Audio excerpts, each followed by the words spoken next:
there's no panic because of the fact that I go into these trades with the interpretation where I'm willing, depending on how I feel. Again, trading is feel, trading is intuition as well. You got to be smart. You can't just be a robot, okay? Yeah, I know people say, you know, no emotions, don't just be a robot, enter trades, exit trades. I agree with that. But again, trading is a little bit of intuition, right? So you're looking at the charts, you're staring at it. You should be, the screen should be you should be the screen. You're embedded in the chart. You can see the price action. So when I get into this trade and I'm in and I'm green, now it's red, whatever, missed the area of opportunity, that's fine. There's no reason to panic. Why? Because I know that I don't want to risk no more than $250, $300 max, depending on the price action, depending on how I feel. If it's wiggling around and I'm down 270, doesn't mean, oh, I only want to lose 250. I need to get out of this trade. If I feel that the price action is still weak in that decision, then 300 might be my max, right? 250 might be my hard, or my soft, and 300 might be my hard. So I already know I'm willing to lose fucking $300 on this trade. So if this trade does not work, I'm going to be out $300. Great. Then what do? I ask myself the question, do you want to continue to trade here? I normally have a $500 daily loss limit on all my $50,000 accounts. You know, to each his own. I trade minis. If you're trading micros, maybe that daily loss limit could be $200, $250, $100 for you. I don't know. You have to figure out what works for you, right? What works for me might not work for you. So figure out what works for you. But anyways, then I ask myself the question, do I want to stop here and be down $300, or do I want to take another trade? You know, and if that trade does lose, then if that trade does lose, then, you know, $500 is my max, and I've got to come back tomorrow or whatever, go cry about it in the corner later, right? So again, you know, it is what it is. But we sit in the trade because I never hit stop loss. I never was down 250 in this position. I think the most I was down was like $110. And if $110 is going to make you squeamish when you're trading one mini. Now, if you're trading one, here's the difference, what a lot of people don't understand. If you're trading one micro, that's going to move $2, okay, versus the 20, and you're down $100, something's fucking wrong, because that means you're in a position where you're down over 50 points. Okay, there's something wrong there. It's entirely different being down $100 on one micro from being down $100 on one mini, right? I'm down $100 on one mini. I'm down 4 or 5 points. 4 or 5 points. This is the NASDAQ. This is the wild, wild fucking West, right? This thing can whip around 20 points on your ass in the blink of an eye. So I can't get squeamish when I'm already trading one mini contract. Fine. But how much? But I'm not going to sit here and let this thing whip around on me $1,000 in a time. What's my max pain? 250, 300, depending on the price action. Great. If it gets hit, I'm out. And it didn't get hit, and then continues to come back down, and boom, it hit that 5 points, whatever I was looking for. That's great. So I'm not really looking for more than that. That's what I was looking for on that particular trade, because I was trading one mini contract. Now, again, if I was trading one micro, I would still be in this trade. Okay, let me take this shit off. I would still be in this trade if I was trading one micro. And the reason being I would be in this trade still is because we have not closed over my reason why. So if I go back to my chart here so I can see my ranges, that reason why was up here. And that high price is 19,640. So we never closed above 640. We definitely sure as shit wicked above 640, but we never closed above 640. So again, different strokes for different folks. If I was trading one micro contract, then I'm risking 14.5 points on this fucking trade. 20 points max. One micro, that's a $40 loss. So what? Right? Now, if you're in this trade short and you're looking for one micro, I would start to get concerned here because we are doing a lot of chopping around. It's really not working. Maybe I cut it at break even. Maybe I give it a candle more or do something, you know, like that. But if the range is 14 points, you know, I got a couple ways to take profits on the micro side of things. It's either one ATR, which right now is 25, or it's half the ATR. So I'd be looking for anywhere between 12 and 20 points on a move. 12 and 20 points if I was trading micros right now. Okay, risking 15 to make 15 to 20. That's what I'd be looking for. And look at the flush. There it is. This one just dropped down to 19,605. So from the original position at 19,626 to 605 is 20 points. 20 points. Even on one micro contract, you just got triggered. You just got triggered for 20 points. It's a $40 win on one micro contract. 2 is 80. Right? Do the math. Let's read some comments here.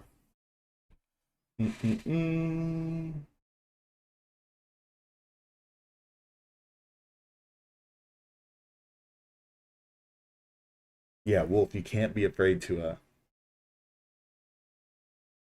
you can't be afraid or scared to take entries. Just take them. You got to take them because look at the flush, guys. Look at the flush. Like I'm curious, who is in a 20 SMA play short on a couple micros? This is a fantastic trade for you. Look at this trade. It's a 41-point range candle here. It's a 41-point range candle.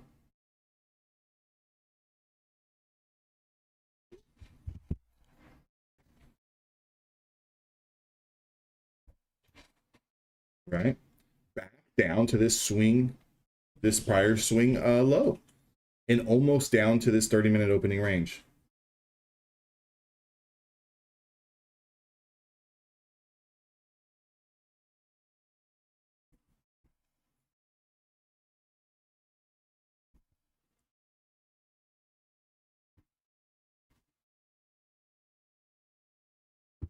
Excellent. Good. Great job, Neki. Great job. Great job.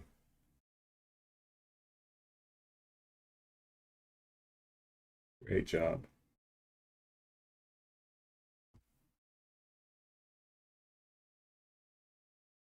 Great job.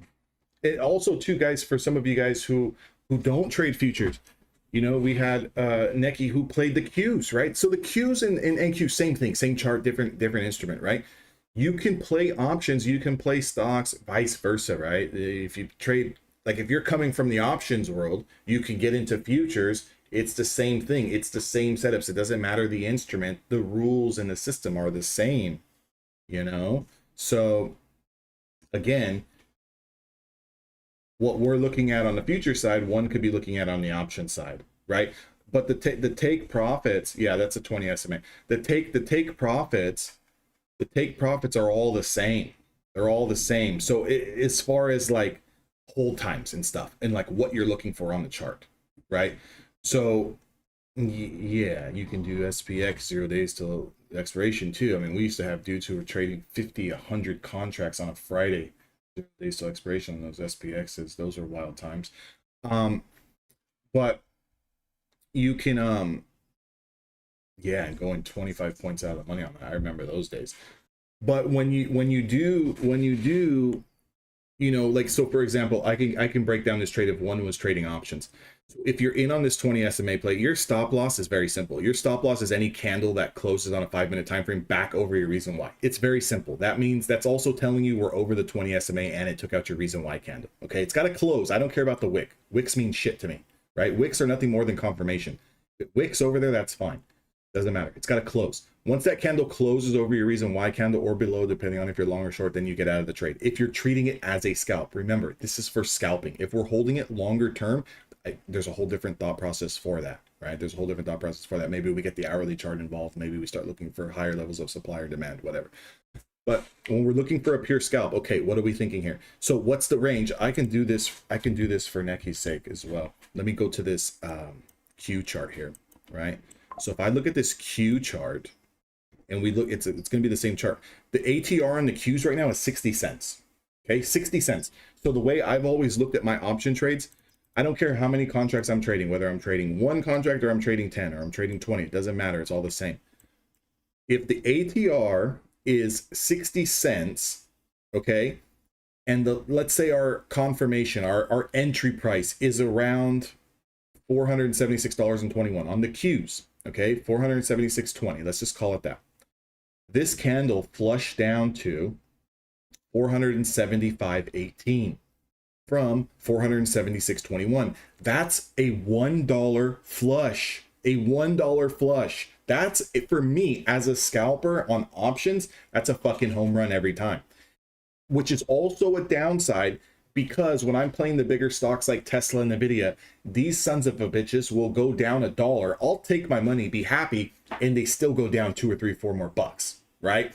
How many times have we seen it happen? Happens all the time, right? But I know that I can take 1-to-1 on that ATR more times than I can grab that $3 or $4 or $5 winner. Now, again, sometimes I do hold runners, one contract here, two contracts here, get another 50 cents, 70 cents, sometimes.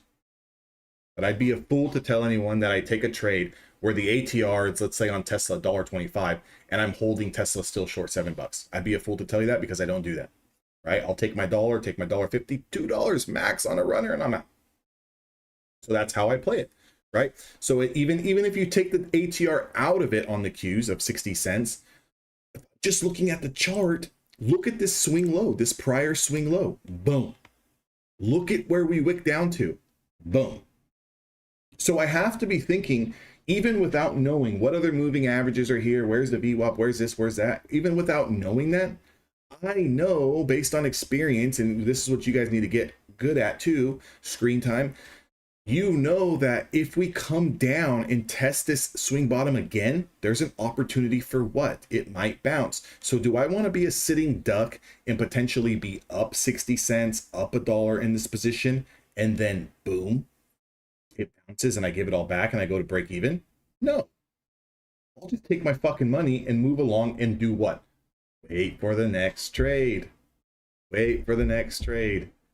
That's if you're still trading, right? You don't have to still trade, but I'm just saying, like, we're always looking for the next trade. That next trade can be in 10 minutes. That next trade can be in 2 days, you know, whatever. The next trade. We're always looking for the next trade. Plan to get back into options once I truly prove yourself with futures.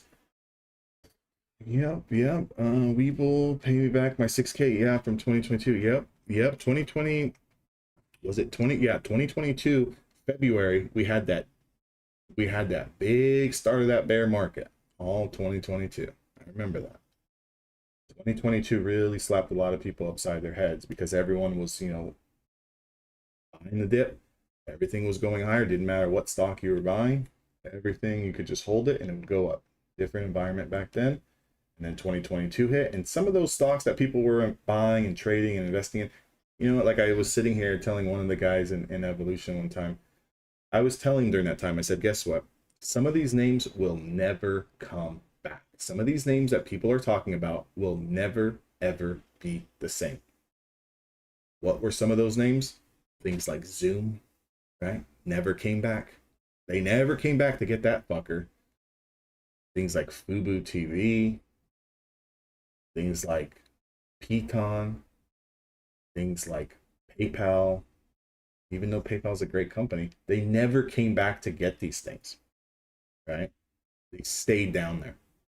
And all the SPACs, all this crap, all these growth stocks, Affirm, yeah, like let's see if like Affirm ever came back. Affirm was another one. All these names, I doubt it, right? Yeah, I mean, look at this. Even going back a year, the thing was trading at $52 and we're trading at 32 bucks. Like, look at this thing. Like, look at Affirm. At one point in time, back in 2021, Affirm was trading at $176. $176. This thing is on its knees at 32 bucks. And it's been in the range of 50. I hit highs at 50 here going into the beginning of the year. But it's been in a range between $7 at one point in time. Could you imagine the schmuck that bought this on a breakout here at $100 Affirm? To the moon, baby, to the moon. And that thing dropped to $7. You're down 90% of your position. 401ks got slammed, all this crap.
Sorry, guys, I was sending a text. But I mean, some of this stuff never came back.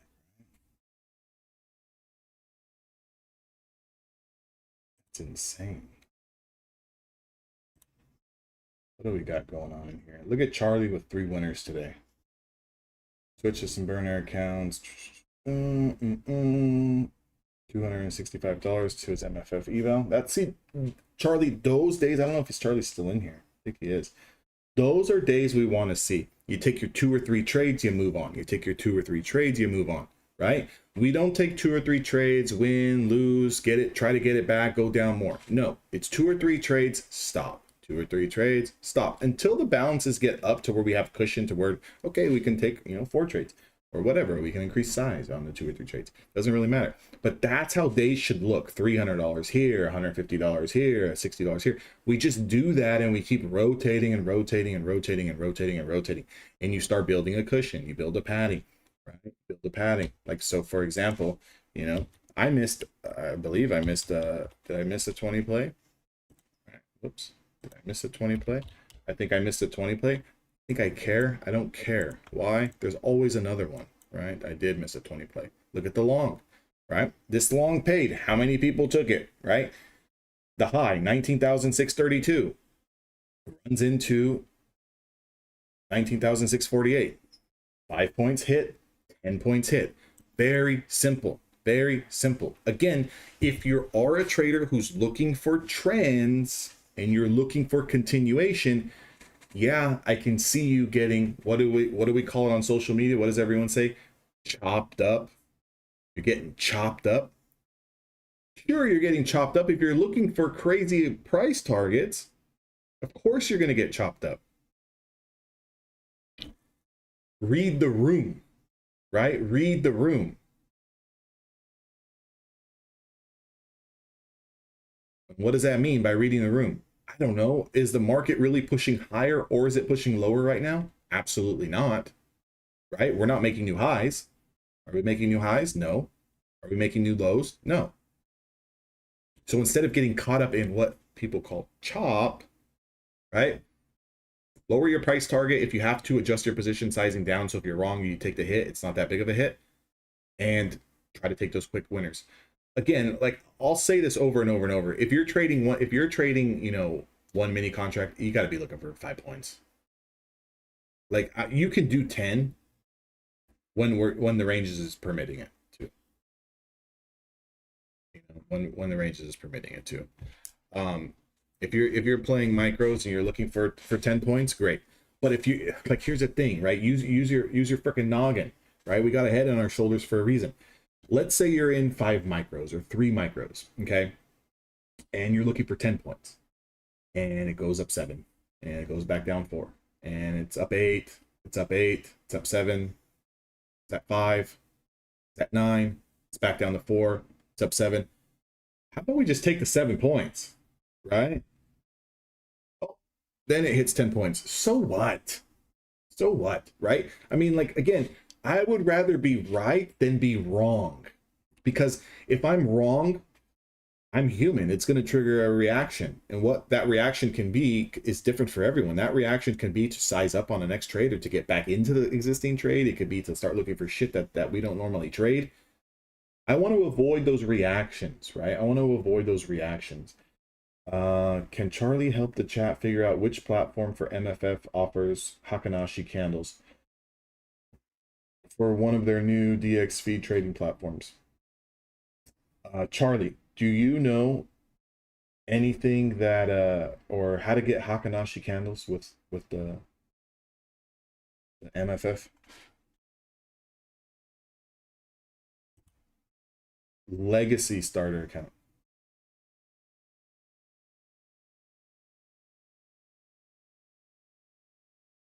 Sierra charts. Okay.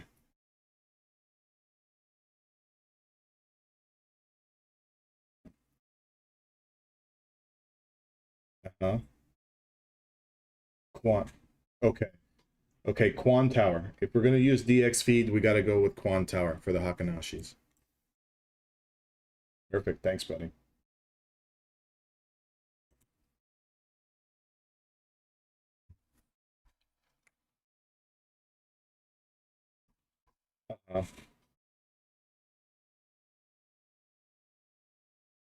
Quant Tower on DX feed. Perfect. Sounds good. Appreciate that.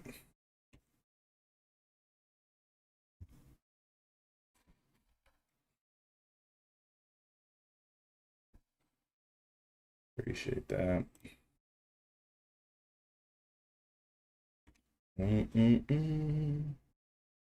So what am I looking at here? Holding the 30-minute opening range, right? Start analyzing the chart again. Holding the 30-minute opening range. We are just bouncing around this initial balance high. And we've got the high of day at 19,694. We're going to be coming out of lunch here.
Yeah, prop firms are definitely an advantage.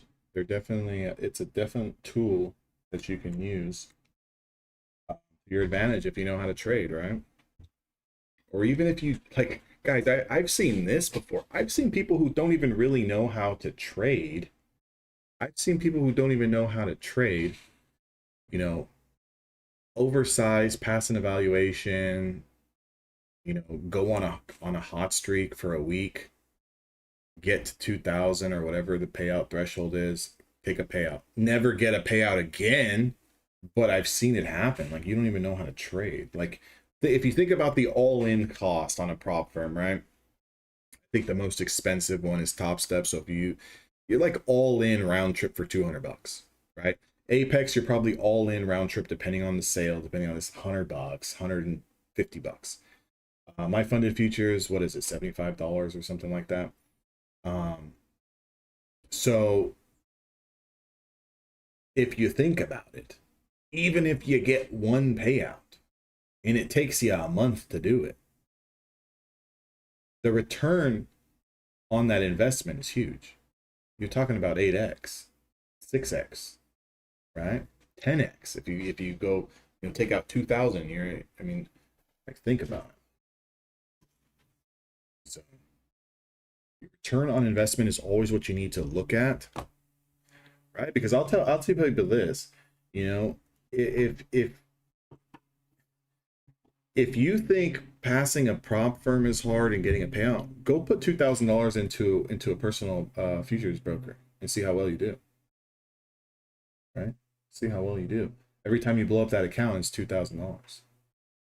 So how many accounts have you blown up? That's how much money you've really lost.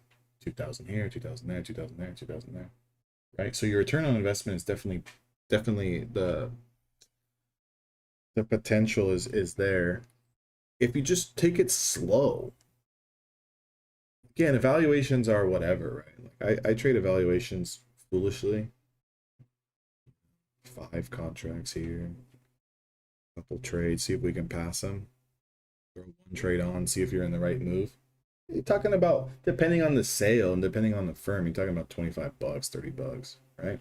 It cost me more than that to like fucking wipe my ass, right?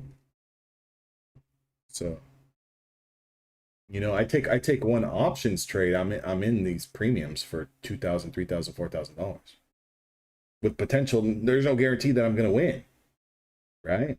I could take a trade and be down $500 on options. How many prop firm accounts can I get for 500 bucks?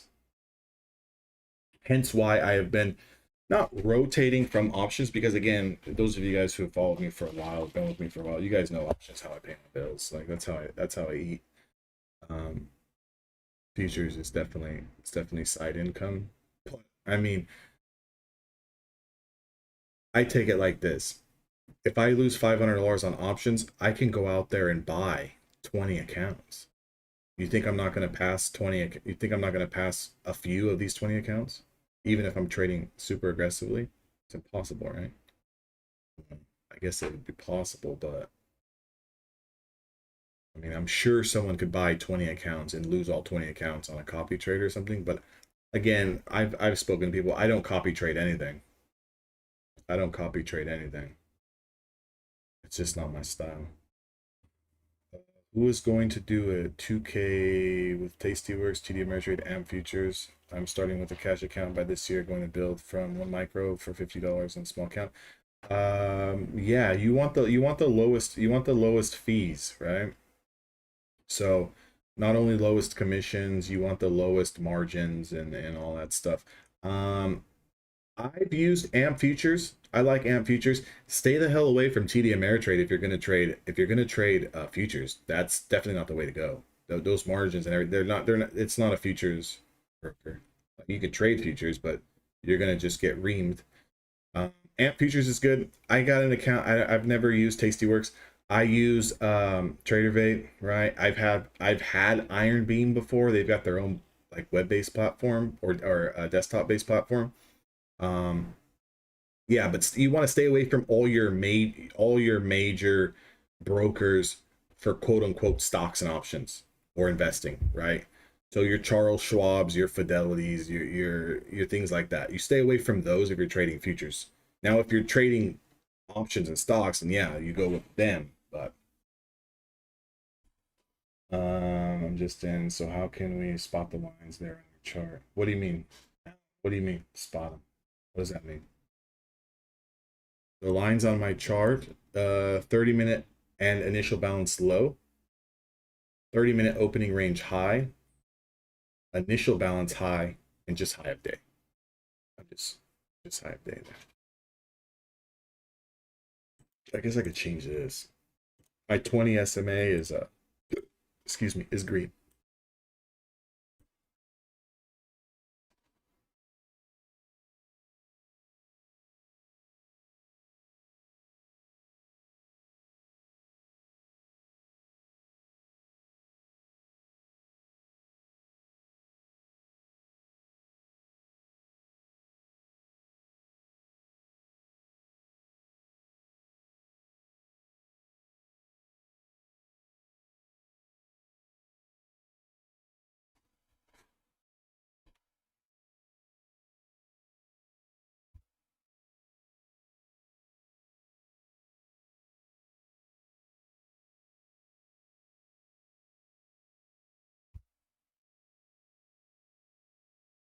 Mm-mm.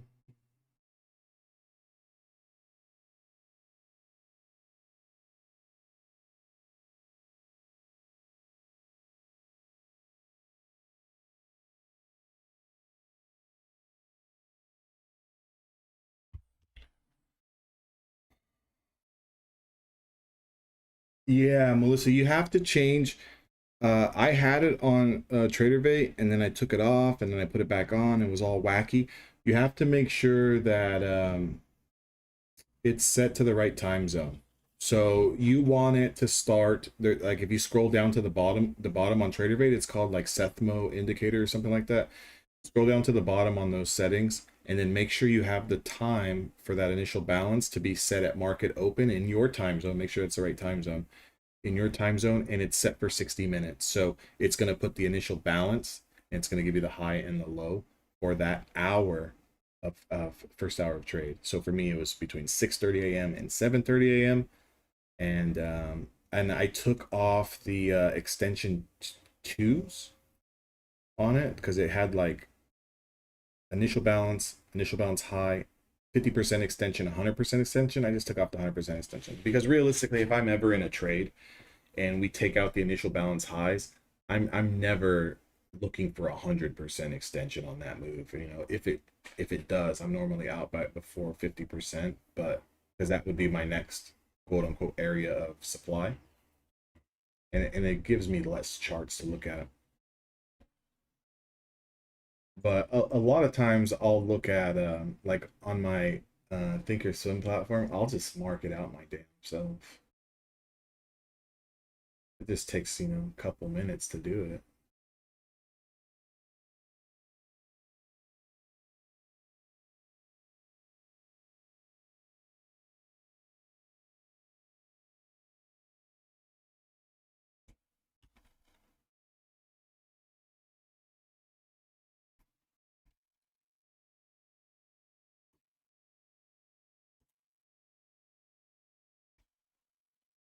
TraderBait, it's called Sethmo something. Let me look.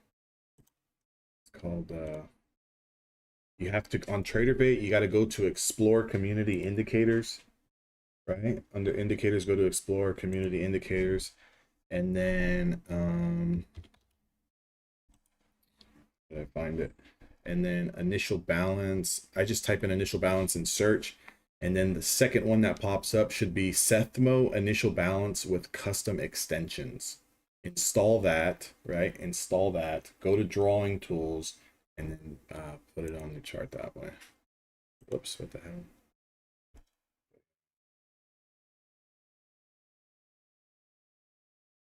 Getting a nice little push here off the 20 SMA. So we're kind of holding, you know, we're holding a little bit of a flag pattern here.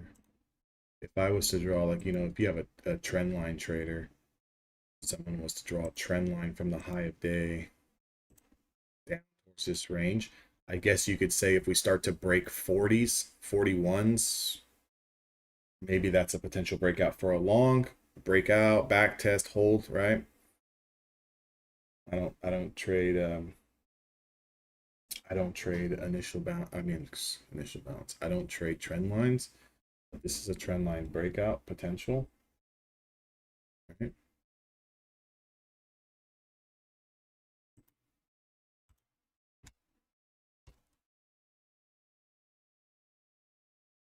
A million different ways to take a trade.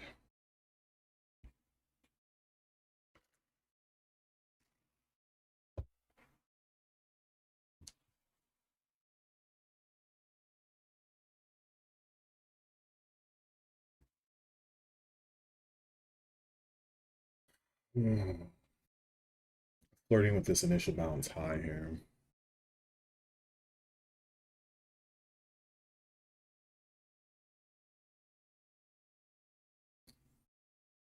There's a little bit of a break.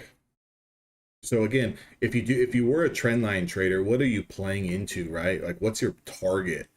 Your target, I hate this. Take that off. If I'm in this trade long, right, through this, again, I'm just giving a different scenario here. What's it at? So if I was in this trend line break, right? Okay, we've broken that. Again, I don't trade trend lines, but I'm just speaking, right? Because that's what we do. We talk. If I was in this, I'm looking for a quick pop up through the 48s, right? So I'm in long and I'm looking for, you know, maybe price target 1 through the 48s, hold a runner, see if we can start stretching into the 50s, mid 50s, high 50s, take another one, and then obviously your ultimate target is high of day, right? Again, it's all about finding what works for you. There's another very big, like, not another, he's a streamer. I'm not a streamer. I'm just a fucking guy who trades and comes on here. But there's a streamer out there who trades futures, who trades these momentum breakouts through these pullbacks, right? On a smaller time frame. If I was to look at a smaller time frame and see, go to a 2-minute time frame and see what that looks like. Yeah, not really. Not on a 2-minute time frame. But anyways, that trend line break on a 2-minute time frame would be something like this. That's a breakout. Something like this. It's a breakout, something like this. Right? You want 2 or 3 multiple touch points, you want an explosion. You see how that works? Explosion, boom, momentum, momentum, momentum. Right? Let's see. What else would I see? I could see something like this. It's kind of wacky, but maybe. You're looking for like push up, consolidate, breakout. Push up, consolidate, breakout. Pull back, consolidate, breakout, or break down. Right? Push up, pull back. Right? This is another one here. 2-minute time frame. See that? See how you get the push up, pull back, multiple touch points, boom, take it out. There's your momentum. Same thing here. Pull back, right? Pull back, breakout. Boom. Same thing here. Pull back, breakout there.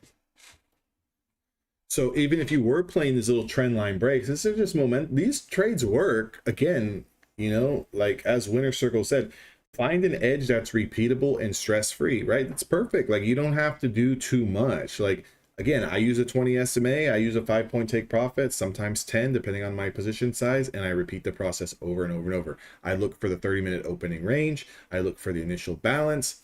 Sometimes I'll take the pullbacks. Like sometimes I'll play these like breakouts. So like for us in evolution traders, we got this inside joke. It's called the Big's bottom. I'll look for a Big's bottom. It's a extended move to the downside or an extended move to the upside. Look for a doji candle reversal, use the low of day as a stop, get in, take a quick 5, 10, 15 points. Boom, done. Right? I don't take a lot of those trades. I do take them. But it's finding patterns, right? It's finding patterns in price action that can be repeatable, and that you can identify and that you take. Okay. So when you do that, you start to build a system, you start to build a routine. You know, I'm just looking at the 2-minute time frame chart now, but we had a 20 SMA play here.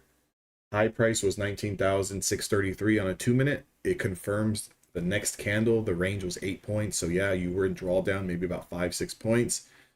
But 633, 638, 642. So this hit for 5 points here on a scalp. This hit for 5 points here on a scalp. This hit for 5 points here on a scalp. This one chopped you around down about 15 points. Eventually paid. Guys, if you backtest all of the 2-minute 20 SMA plays today, they all hit from market open. Every single one of them. Every single one of them hit today.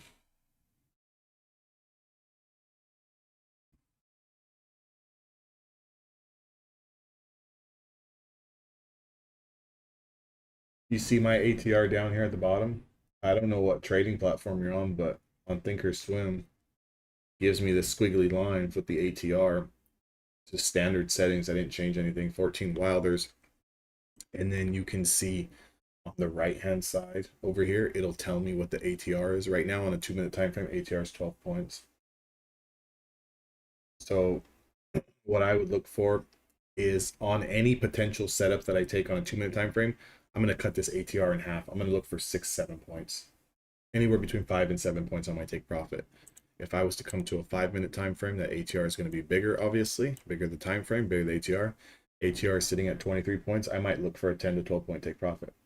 So for those of you guys out there, because again, I take 5-point take profits, but my win rate's really, really high, right? The win rate's really high, like it's at 80%. Now, in order to keep that win rate really high and remain at 80% and be able to like pass evaluations or get those things to pay out, I've got to be, even though it's at 80%, it sounds great. Like, hey, this guy can win 8 trades out of 10, can win 80 trades out of 100. That sounds fantastic. Where that can get all mumbo jumboed up is one loss is going to wipe away 3 winning trades. So if I go on tilt, if your emotional control is not intact, You can win one trade, win two trades, third trade be a loser. Now you're negative. Then you spiral and you start saying, shit, I've got to get it back. And you start taking things out of pocket. That's how you can screw yourself up. So the way I try to keep this high, because the strategy in itself, will work out around 80% of the time. Okay. Whether you lose 10 trades off the bat, win 10 trades after that, lose another 5 trades, and then go on a string of 25 winning trades, I don't know how those numbers are going to play out. But the way you keep that win rate percentage at 80% is you look for a couple trades a day, 2 or 3 trades max. Like, put yourself in the mindset of, if you can only take 2 trades and you have to really identify those trades and they have to really set up and really confirm, and you're only allowed to take 2 trades a day and stop, you might hit 2 trades and win them, and then you can just wait for tomorrow. So you're never really going to have, I guess what I should say, like for me, I'm never really going to have like a $2,000 day, a $3,000 day on one account. It's never going to happen. Right. So like, I'm funded with Top Step. I don't know if any of you guys have ever watched Top Step TV, but they will play at the top. You can see like the express funded traders and live traders. You can see their P&L at the top of the screen. Some of these guys are pulling out $2,000 a day, $2,000 a trade, $4,000, $5,000. I mean, I've seen these guys make a lot of money. That's because they, for one, they're playing minis. Most of the time it's multiple. Most of the time it's on a $150,000 account where they have more drawdown, and they're looking for extended moves. They're looking for big moves. So like, they might have been in a long trade all day, right? They're range trading where they're buying the dip down here towards this 30-minute SMA or 30-minute opening range, holding it, giving themselves 20, 30, 40 points as a stop loss, but they're looking for 40, 50, 60 points, right? A trade, looking for 80-point trades. That's not me. Like, I'll never do it. Like, for me to make $2,000 in a day trading one mini contract, taking 5 points, how many trades I would need to take? I'd need to win 20 trades in a day. What's that? I don't know if someone has a hot mic on or not, but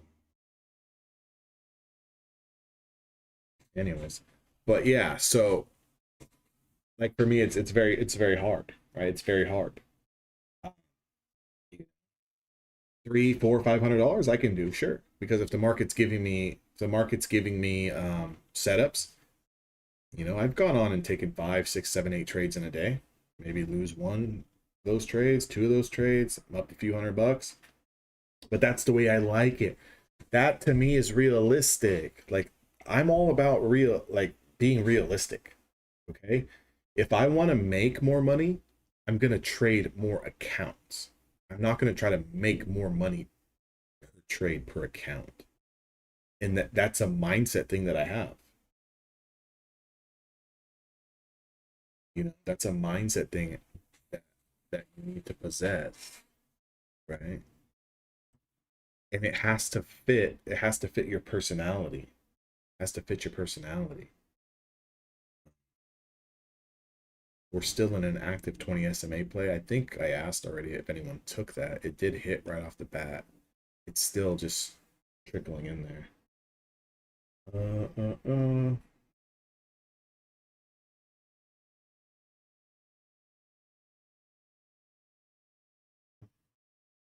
So focus on making $10,000 a day when you have $100,000 account. What? We can focus on making $10,000 a day when you have a 100K account and go on at least 2% plus.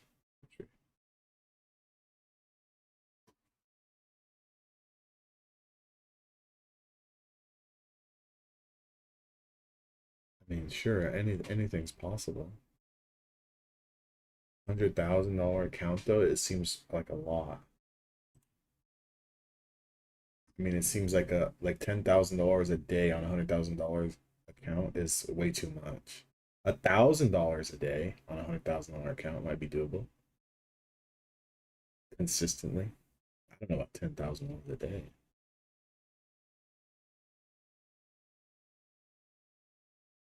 That seems like a lot. Again, it seems like a lot, like if you're scalping, like that's a lot of trades, it's a lot of back and forth, it's a lot of emotions. That's what I'm trying to say. If you got a 150K account, I mean, even 10,000 a day seems wild to me to do on one account. Even if you're looking for 40, 50, 60 point trades, it seems wild.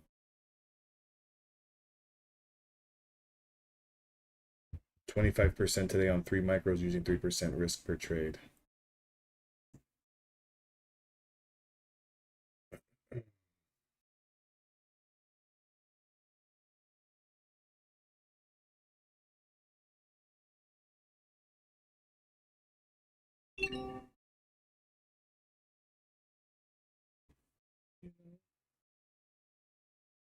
So yeah, I trade E-minis, but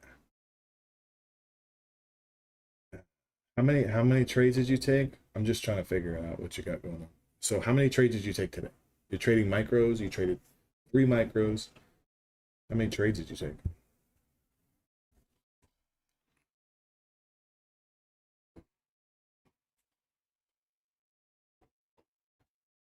Less than 15. So your average winning trade is how much?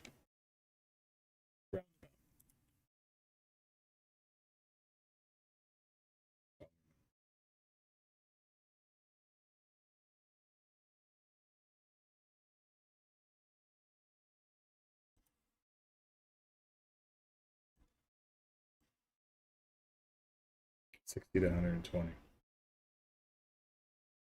Yeah, that's not bad. That's good. That's good. Because you can do 3 micros. You're taking like an average of around like maybe 15 points per trade. Would that sound right? 15 points a trade.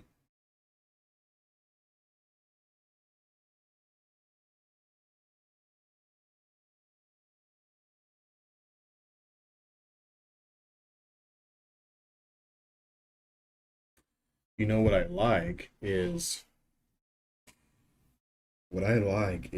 instead of trying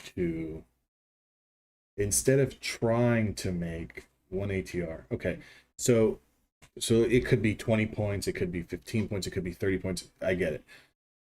Instead of trying to, because here's the only thing I think, and again, this just comes from maybe because I'm old, right? And I've been doing this for a long time and I don't have the patience I used to have, and I don't have the risk tolerance I used to have before. Even though, yes, I do trade minis, I'm looking to like 1, 2 trades and then call it, right? So yeah, my risk appetite on the contract size is heavy, but I'm not looking to repeat that process 15 times, right? So we can repeat that process 10 times, 12 times, meaning trades, when we're trading micros, and $50 a trade's great money using the ATR, great. All that stuff's great. Proper risk management's great. 1-to-1 or even 2-to-1 or whatever, all great. But my old brain tells me this. For me to do that every day, again, I know it's not going to happen every day, right? I know I'm not going to get 15 setups every day. I know I'm not going to win 15 trades every day. I know that, right? Like, I'm not stupid. But with that goal, if I have one $100,000 account or two $50,000 accounts for $100,000, to do that every day, 5 days a week for 22 some odd trading days a month, for me, this trade is still continuing to go. So even when we had that trend line break, guys, I know I'm jumping topics, but I just want to point this out. A little downtrend, right? Once we broke it, we pulled back to it, we held, never closed below the 20, and it's pushed higher. Right? That's a good move there. I don't know if anyone took that, but that's a good move. It's a good little momentum play there. Like, I just don't know, for me, if I would have the mental capacity, the mental energy, the equity in my brain to like actively hunt down 10 trades, even on micros, because yes, the risk is low. Like, I can fire these trades off, but every day to me would drive me nuts, right? Like, it would drive me nuts. And then if I have a bad day, like what is that going to do to my mental for the next day or the day after or whatever? I have always been in the I'll take 10 accounts, or right now I have 7. But yeah, exactly. Everyone's got their own style. And that's a huge point, like for anyone listening, because what Winner Circle has, or Winner Circle Trader has as what he is comfortable with and his style might work for you, right? That might work for you. Um, yeah, it is ending today. So that's another thing too, guys. For those of you guys who are looking to grab accounts with Apex, sale that they have of 80%. Again, Apex runs sales nonstop, right? Between 71 and 90%, 80% being the sweet spot. That sale of 80%, 1 day to pass, lock that in, and $85 lifetime activation fee is only valid for today. Like today is the last day. I think in a few hours, you go to their website and look, or whatever it is. I think it's like 8 hours or 5 hours or whatever it's ending. Nice push up here towards high of day. Which this could also be a momentum trade too, guys. Like pop, drop, trickle around. I'm just looking at these two little sneaky areas here, right? This little double top here. Look at this. So if someone wanted to take a little momentum break, you could take this little breakout, right? Boom, boom, boom, boom, boom. That's another setup. I'm not going to teach that kind of stuff because, you know, that takes a specific day. It takes specific price action. Like, do we get this a lot? Sure. But like, it's not really a strategy. It's just playing momentum. It's just playing a breakout. But it's a valid setup. Use a previous 5-minute candle as a stop. Use a 20 SMA as a stop. Set it and forget it and go. Set a price target and go. Yeah, that 85 lifetime activation fee for Apex is ending today. Whether they choose to extend it, I don't know. Probably not. They probably just go to an 80% off sale. We just came off of a 71% sale with Apex, then they moved it to this 80% thing. I find it hard to believe that they would go back to 71%. I think they'll just keep it at 80% for the evaluations. I mean, this is just me thinking. I have no idea. I don't talk to those guys. I don't know them. But I think they would probably keep it 80% off, but do away with the activation fee and maybe even the 1 day to pass.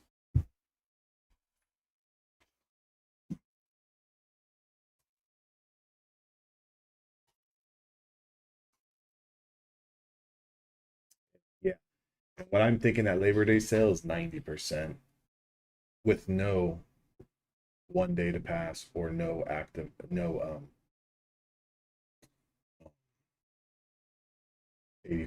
activation fee. Because they're going to get so many more signups at 90%, but then they'll make the money on the back end for the regular cost of activation fees. It's all a business, right? Like you got to think about it as a business. Like what would they want to do? That's what I would do.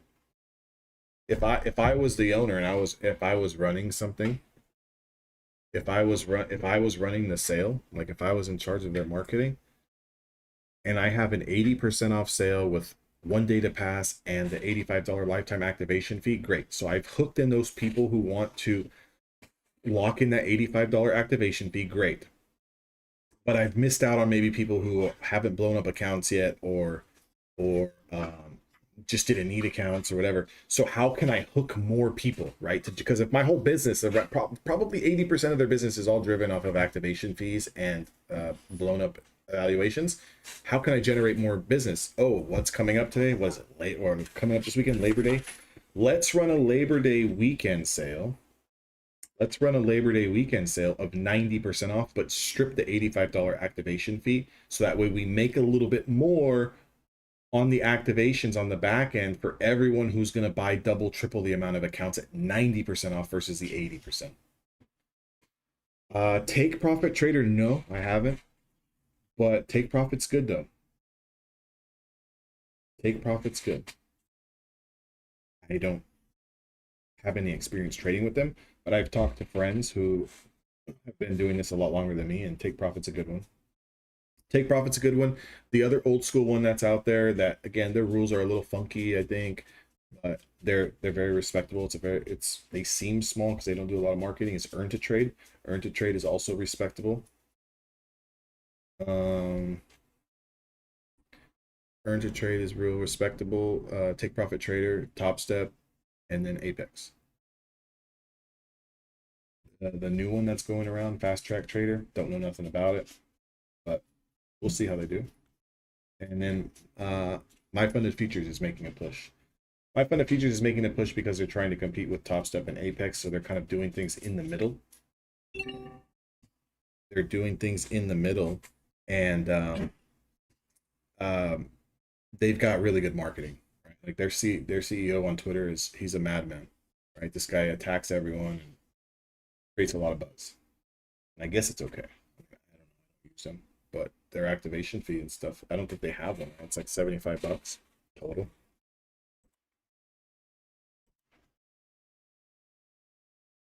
Yeah, see. There's always a yin and yang. There's always a this and that, right? So guys, we're rejecting high of day here a little bit. So any pullback that holds in a high of day break, maybe potentially is a trade opportunity. Again, maybe, right? Like again, don't say, oh, because D said we break high of day, it's an absolute long. Maybe, right? But like you gotta go with it. Like if I look at a 1 hour chart, because I always have to reference what's going on in the 1 hour chart, this 1 hour chart looks strong. It looks good, right? Look at the 1 hour chart. So we had the initial pullback in the pre-market. We had a little bit of a doji reversal candle, aka we had this Big's bottom candle here on a 1 hour chart. Big explosion through pre-market, consolidate, pull back to the 20, and now we're pushing higher. This chart looks like it wants to go higher on a macro overview. And guys, I apologize for, I keep seeing a thing pop up on my stream. Ads will run shortly for some viewers. I apologize. I keep hitting skip ad. I don't even know how to turn it off. But if we look at the hourly chart, 19,694, that's the high of day. That could be a next potential leg up, and I would be looking for, right? I'd be looking for price to get above that high of day to continue into the range of 700, 800s. Okay, 700, 800s. Because if I was to do like a fib, right? If I just drop a fib, I'm not a real big fib trader, but I respect the levels. If I was to drop a fib between this last swing high that we had yesterday, and I come down to today's low, well, this bounce that we're in currently is at a 50% retracement. So we've had a 50% retracement from the prior swing high to the low of day, okay? And we have touched the 61.8% retracement, okay? So normally that's a good sweet spot to start buying, right? Like, I mean, to start selling if you've bought off the dip, right? If you've bought any of those dips, it's a good point to start selling. 50%, 61.8% retracement. Those are good take profits. To start a trade, I would want to see the 61.8 get broken, pull back, right? So I want to see 19,690s get broken. I want to see it pull back just a tad, and not a lot, just a tad back into the range. I want it to stay over 600. And then I want to see that new high price get taken out. And then we would have range up into the 78.6% retracement, which is going to be 19,750s. That's what I would like to see on a macro overview. Again, this is a 1 hour chart. We are talking bigger moves here, but that's what I'd like to see. So again, the little bounce that we've had today, right, it's about a 50% retracement from our previous swing high. Okay, now that, again, that's a previous swing high. That's not from the high that we put in last week. So if we do a fib from last week's high to this week's low, I want to point out something. If we go back 2 weeks, we have a level down here where we tagged today. Does anyone see this? Go back, not this last Friday, go back the Friday before. Look at this pullback that held and started this bounce move. We pulled right back to it and bounced. So a higher time frame trader can definitely see these moves, and these moves are valid. So for all of you scalpers out there, aka myself and everyone else, we tend to get lost in the sauce because we start looking at what's happening right now on this one particular 1 minute candle, what's happening on this 5 minute candle. If you look at the bigger view here, we've pulled right back into a support that held from 2 weeks ago.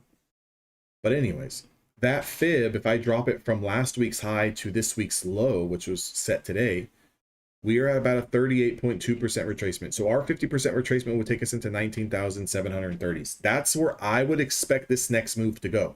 Not saying it's going from the current price of 670 up to 730s in a straight shot. We could pull back 20 points, 30 points, 40 points, but I am willing to bet that we tag 19,733 before we put in a new low. Okay, before we lose today's low, I would say we tag 700s.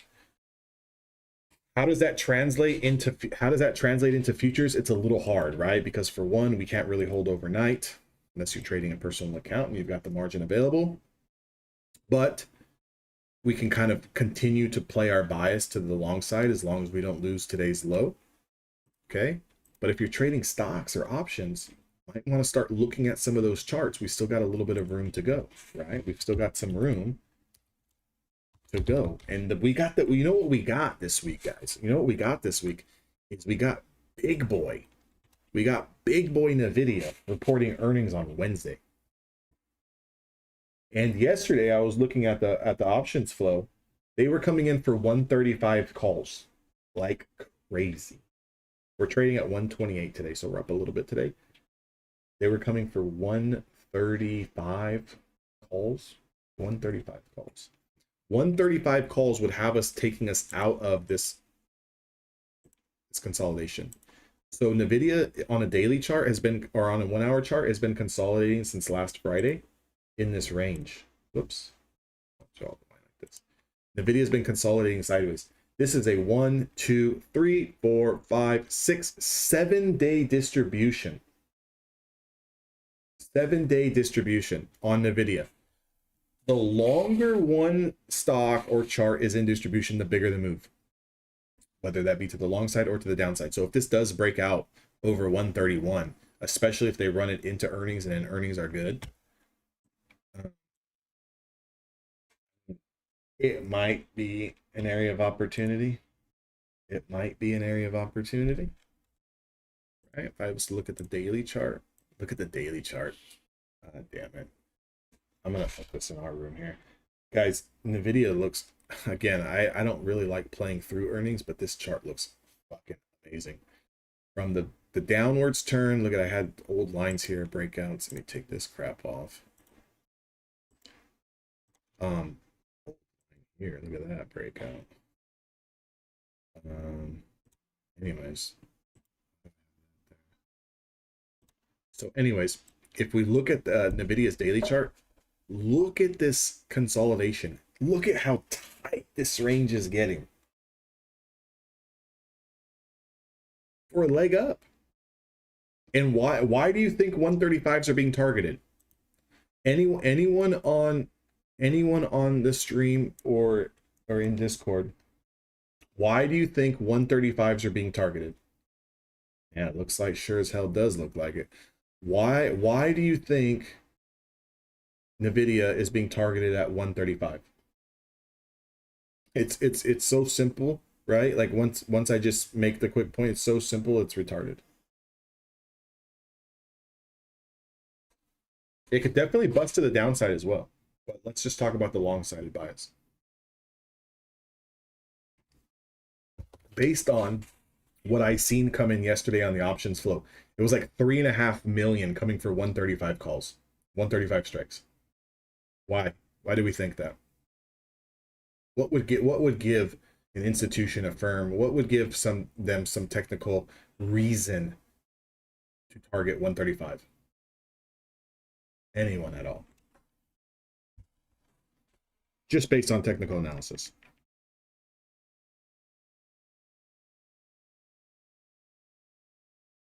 And to those who see, even that's too technical for me, which is just true. But that's too technical for me. I'm not that smart. I'm not that smart.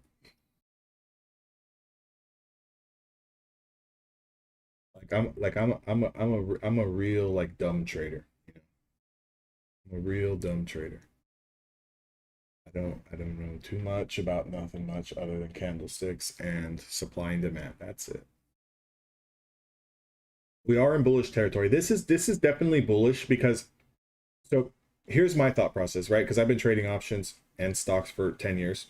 It's my bread and butter. So this is what I look at when I analyze this chart. We put in highs of 140 whenever we did, right? A few months ago. Put in highs of 140, we pulled back. We tried to make an attempt to bounce. Lower high. Great. Got rejected. That rejection off that last swing high that we had, that lower high we put in, was the start of losing the 50-day moving average, the 20-day moving average on a daily time frame. It put in that what people on Twitter were calling the generational lows and perfect buying opportunity, which as of right now looks like the perfect buying opportunity. That day where the futures market gapped down 1,000 points. Does anyone remember that day? Anyways, now that we've bounced, right? We bounced. We are consolidating, aka distribution. That's the term that you will hear bigger money talk about. It's not chop, it's not consolidation, it's distribution. A period of distribution is just nothing more than a battle between bulls and bears of trying to establish dominance in price. So who is in control of this chart right now? For one thing, we're back over the 50-day moving average. Buyers are definitely in control of the chart. So what does that mean when buyers are in control of the chart? Even on your red days, the buyers can step in and push it back higher. What does it mean when you're below the 50-day moving average? Sellers are in control. Any green day or any green pop, sellers can step right in, wipe you out, and take you down, right? Traps. So now that we're in distribution, the longer you're in distribution, and normally distribution lasts between 3 and 5 days. Doesn't mean that it can't last 2 weeks. Doesn't mean that it can't last 3 weeks. Doesn't mean that it can't last 10 days. Normally lasts between 3 and 5 days. We have been in distribution on Nvidia for 1, 2, 3, 4, 5, 6, 7, 8 days. Almost 2 full trading weeks. Nvidia has been in this range where it's flagging, right? It's just, I mean, to a T, it's stopping to the top side. To a T, it's stopping to the downside. To a T. To a fucking T, right? What do you think is going to happen if we lose these areas? What do you think is going to happen? This is going to explode to the downside or to the upside. We have rising support, though. We have rising support. So here come the more buyers. Buyers that want to buy the dip, they want to get in on Nvidia before this thing pops, are coming, right? That's how I look at moving averages. Buyers. Here comes that freight train. Not really a freight train. Maybe like a tugboat, right? Because moving averages move slow. They're delayed data. Here comes this tugboat of buyers to say, Nvidia, I'm coming. I'm coming. I'm coming to add more support, right? So here comes this little tugboat here, this 20-day moving average on a daily time frame. If this breaks out on earnings, or they run this into earnings, that last lower high we had that started the downturn, that lost the 50-day moving average, lost the 20-day moving average, and put in those generational lows of a lifetime, right? The price is 136. Coincidence? That a $3.5 million bet? Because that's what it is. It's a bet, right? If anyone wants to say trading is gambling, people who do long-term expirations, leaps, this, that, and the other, who are playing the macro overview, that you're placing a bet. Either the bet is to hedge long positions in equities that you have, and you're placing a bet that you're hedging against your long positions, or you quote unquote know something. I'm going to, trust me. You know something that other people's don't, because look, I'm gonna call an ace and a spade a spade. You really fucking think that any of these bigger time institutional traders or big money traders down on the street don't have the heads up on what Nvidia is going to do? Think about it. Think about it, right? So if 136 is that prior resistance, where when we bounced off the 20 SMA the last time, when we bounced off that, we were met with hard resistance here, put in a lower high, never took out the highs here of 140.76, and that started the downturn. Would it be safe to say that there's a lot of sellers that are in this price that were happy with selling Nvidia off at 135, 136, 137, 134? Again, remember, there's sellers on the ladder, right? So if we pop this 131 and a quarter here, 135, I need to see what the options are going for before they get superly inflated and juiced. But if we do, what was that over there? If we do, see, the thing is, you never know if you're right or wrong, especially when you're playing these fucking earnings. But the chart looks bullish. So yeah, I guess we can go back to this video, right? Like if this Nvidia pops and it takes out 135s, then we can look at this video and go through that analysis and use that for future references on how we can analyze a chart. Now, if it fails, right? If it fails, because it could fail and it can come all the way back down to 116 if they sell this son of a bitch off, then we can see, okay, maybe, you know, we have to, maybe we do a, something else to take advantage of the volatility either side on the options. But anyways, so if you look at the 135 calls,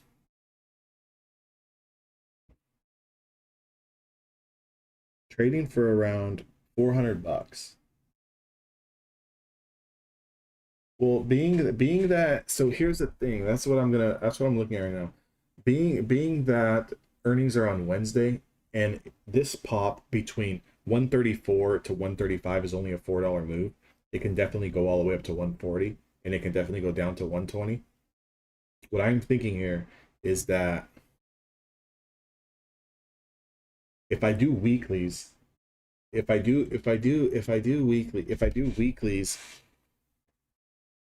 at this shit. So if we do weeklies at 135, they're $432. I'm willing to bet 1,000 on that, which is going to be 2 contracts. Not much, right? So I'm not looking to do a lot there. Let's fill that. And then if I do for a longer time horizon, anticipation, because again, I got a lot of thoughts going through my head right now. Summer trading is also coming to a close. So again, if you haven't been trading for a long time, summer trading sucks because the volatility tends to dry up and the ranges get huge, right? Why do ranges get huge if the volume is low? Because there's nobody home to defend prices. So you get 1 or 2 big buyers, they come and they sweep this thing up, they sweep this thing down, they pushing the market around. School's back in session. All of these people are coming back from the Hamptons, Miami, fucking Malta, wherever the hell these people are going, you know, that have big cash like that, getting the nannies and everything situated at home with the kids for the school, so they're back in the office, right? That's the narrative, right? That's like the narrative. That's like trader talk. Whether that's happening or not, I don't know, but you have to believe it.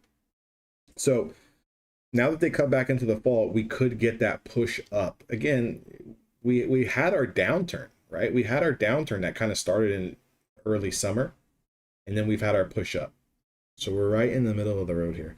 But if we do the August 30th calls for the 135s, then maybe we can look at going 2 weeks out to the 6th. I would play it no more than 2 weeks out. Maybe I grab one here.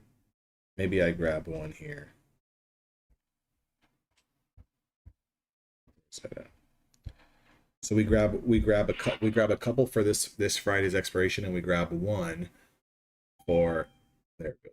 We grab one for 2 weeks out. So, and again, here's the thing. I'm only looking at $135 strikes. Guys, if I get this run up tomorrow, if I get this run up before the close, I'll be out. They could push this thing to 160. I don't care. I do, but you get my point. Or they could push it up in the after hours, which for me, trading options, I'll be fucked because I can't get out in the after hours, and then they can sink this thing off the open. I've had that happen to me on earnings before too as well. So the thought process here on this type of trade is I'm looking for 134, 135 to get tagged whenever that can happen, whether that's through earnings into Wednesday, into Thursday, into Friday, and I'm giving myself enough time until next Friday, not this Friday, but next Friday, or I get a run up into earnings into 134, 135 tomorrow, and I can just cash out, and then I could sit back and be stress free through earnings, and then I could play the reaction off of earnings. We'll see how this works out. It's in for about $1,500 right now risk, so it's not that much. Even if these things were to blow up and go to shit, it's $1,500.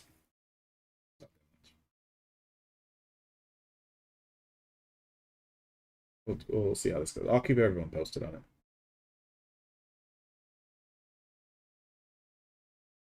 And yeah, I really don't plan on letting them ride to zero. I'm just saying, like, if worst case scenario happened and this thing completely blew up and was down trading at 115, I mean, I wouldn't really have an option. So again, for those of you guys, because I talk a lot of futures on here, but again, I started with stocks and options, and those of my guys in Evolution Traders know that I'm in options very heavily. I manage my risk on options based on the premium. So I don't look at it as, okay, I'm in for $1,500, $1,600 here.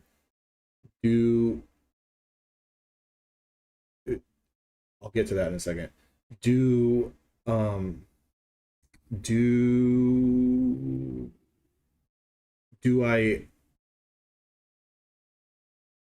I'm not going to go throw 10,000 is what I'm saying. I'm not going to go throw 10,000 at this trade, because if it blows up, I'm down 10,000. So I'm managing my risk based on how much I'm putting in options. To get to your comment about Desi Trades is a really good options trader. He's been doing a lot more swings as of late. He also day trades, but I've known Desi and I've talked to Desi many of times. I guess we should say he's a very, very good trader. He looks for the break and retest. On this particular setup, we haven't really had a retest. So in this particular scenario, let's say they sell this market off tomorrow into earnings. It would light up every buy signal for him on the break and retest. Okay. So again, I'm playing it a little bit differently, where I'm playing through this consolidation, looking for the pop to happen now. So my theory is this is our retest. They're like what I'm saying is that the buyers are like, this is the thought process. The buyers are so strong that they're not even getting that retest of the 20-day moving average of another whatever. I mean, we like, there's other levels here. Like if I look at these other levels, like we've got a level down here at 120, right? Prior rejection spot. So 120, they've never pulled us down there. They've never pulled us to the 20. If I look at some other supports, I've got support at 116, which is matching up with my 20-day moving average, right? Going back all the way here to 529. I've got support here at 811. So like Desi will look for, you know, those pullbacks into that range. So we've popped. We need that pullback. Like we need one more pullback and then he's full go. But again, like are the buyers just that strong, right? Like are the buyers just that strong where they're not even going to pull this back? We'll have to see. We'll have to see, because of the distribution cycle so long. The distribution cycle so long. Like I wouldn't be singing this tune if we popped and we've only pulled back one day, and now this is the third day where we're just kind of like inside of a range. No, like I'm looking at 1, 2, 3, 4, 5, 6, 7 inside bar days. And it's earnings week, so that's why I figure it's holding. This is trading. Pick your. Yeah. That's all it is. It's all it is. It's just analyzing the chart, coming up with like a bias, right? Don't marry your bias, because I'm not gonna, you know, I mean, if I can get out, I'll get out. But and then you push your chips. It's like poker, right? I mean, you see your hand. Do you want to play your hand or not? Push your chips to the table.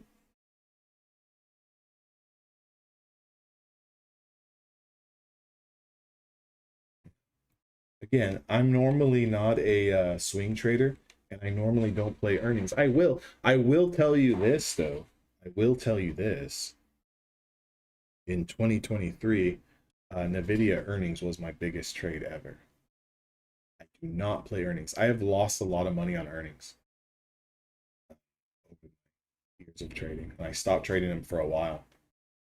And in the beginning of 2023, I played earnings, and it was probably my biggest trade I've ever had to date. So there's a little bit of an emotional connection here with Nvidia. I have a lot of respect for Nvidia as a trader, and I have a lot of respect for Tesla as a trader.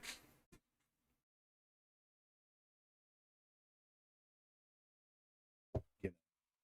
If this was like fucking Adobe or something, I wouldn't I wouldn't be that confident because I don't play it. I don't know it. Pushing high of day again, guys. This has been a fantastic move. Remember earlier when I first started this stream, if anyone was on there, remember when I was looking for the short, right? We got the short, but remember there was also that area of opportunity for a cheap long. Remember that? Cheap long. What was the cheap long? Remember when we put in the low that came down to this 30-minute orb, the opening range? And then we bounced, and then we kind of put in this double wick bottom here. What was that? What were we saying, guys? Cheap long. We could have gotten anywhere in the 590s, right? Again, 590s, even 600s. Used a stop loss below 70s. Give yourself 20, 25 points. This is up from around 600 to 685. This is an 85-point move. Again, I got to make one thing clear. It's not the way that I trade. Like, I can't do that. I've tried to do it, and it's got me out. The only way that I could ever really do this is on options, where I'll stagger in 2 or 3 options contracts, and then I'll stagger in more on a 20 play, and then I'll sell on the pop. It's all experience. Like, again, it's all comfortability. I'm very comfortable with options and holding. Guys, we're testing high of day here. See if we get the break. I would expect the break. If it does happen, we get the break, we get a pullback, and then if we confirm the new high, then go.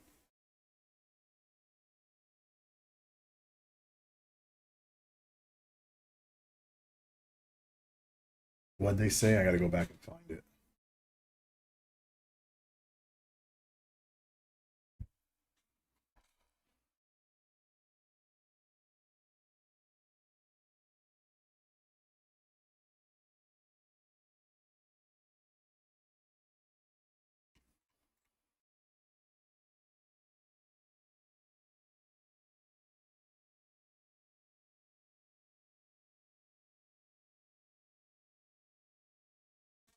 Yeah, should have been done. Yeah, I'm done.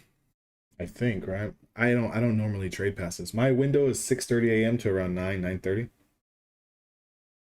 And I just kind of eat, live, breathe, sleep with whatever the hell I did during those windows. But I still, I mean, I'm still watching price. Because all of this is going into like my mental like Rolodex, right? This all gets saved. What gets saved, you may ask? Well, how did we react when we came down to the 30-minute opening range? You know, how did we react? We pushed up, we pulled back, we got a 20 play long. There was a couple little tricky, sketchy 20 play shorts here, and then we popped. So maybe, right? Maybe when I see this price action again, maybe I throw on a flyer. Maybe I throw on 1 or 2 micros and let this son of a bitch ride, right? Because this is all good. This is all good screen time because I'm going through the trades. I'm looking at potential or whatever. I have only taken the 1 trade today on that new PA account, up 110 bucks. So be it, whatever, right? Whatever. This thing's not going to be eligible for a payout until I get at least 10 days trading anyways, right? So what the hell's my rush? My goal too also for all my funded accounts is 30-day window. I don't care if I can take 2 payouts with Apex in a month. I don't care with Top Step. I just need 5 $200 days. I don't really care. I let the days fall where they fall. And I evaluate that at the end of 30 days. If it's eligible after 30 days, great. I'll submit the payout. If it's not, so be it. Then maybe it'll be 45 days. I don't give a shit. I don't give a shit.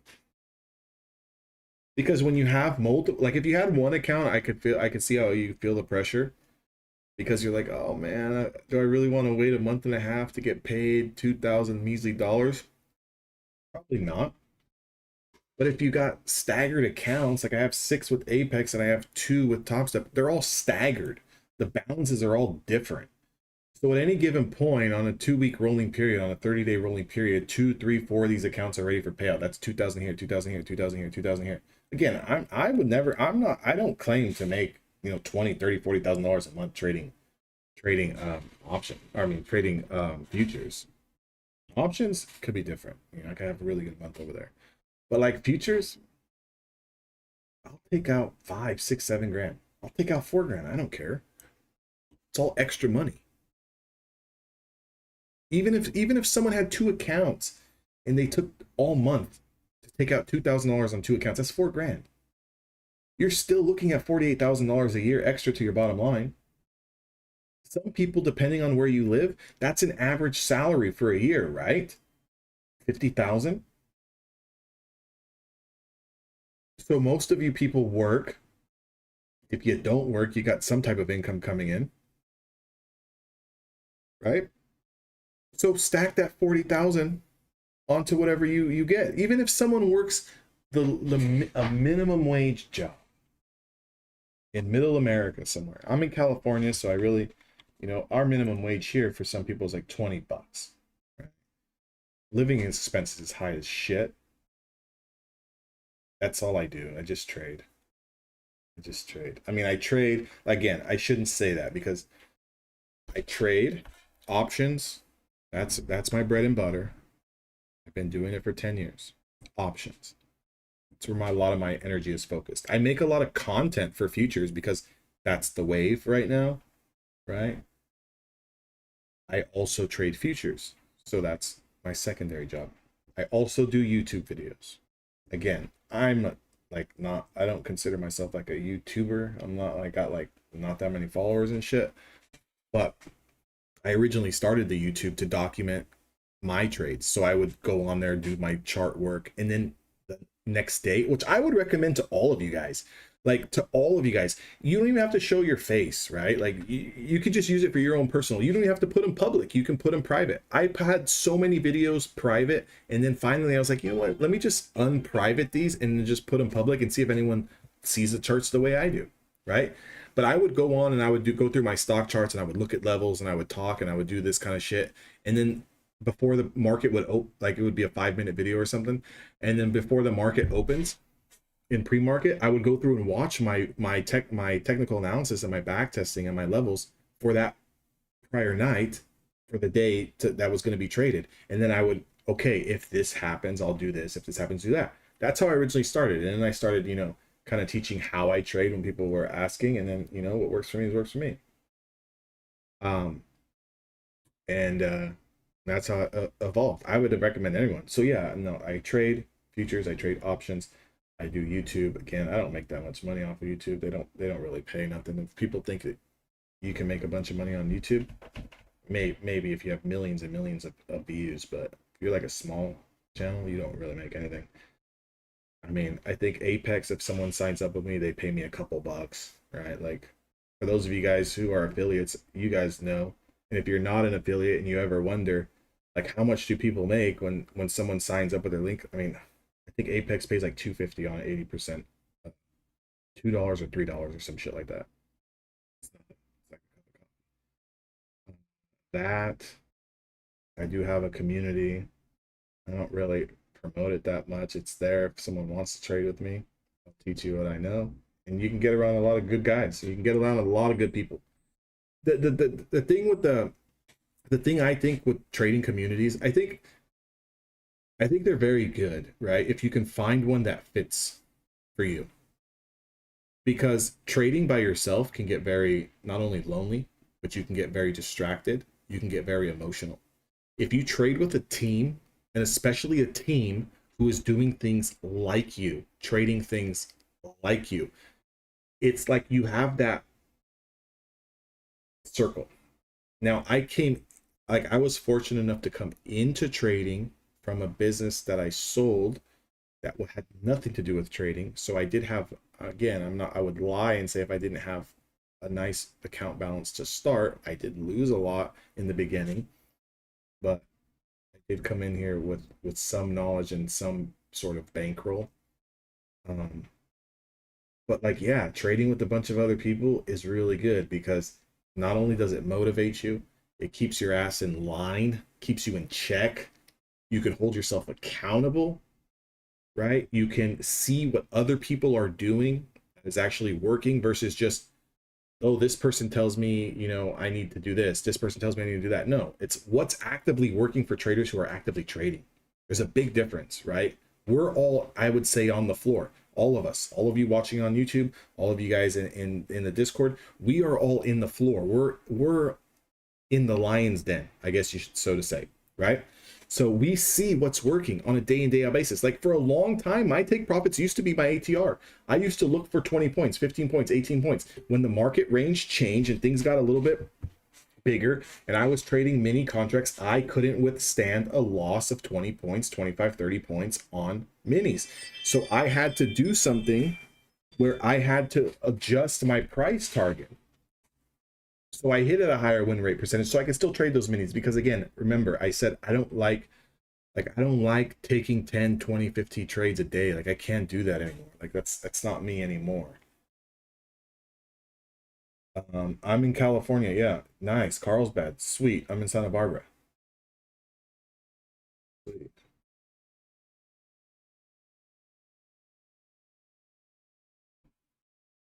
But I also know that a lot of the time that I've spent on the screens and on the charts, I know it can help other people.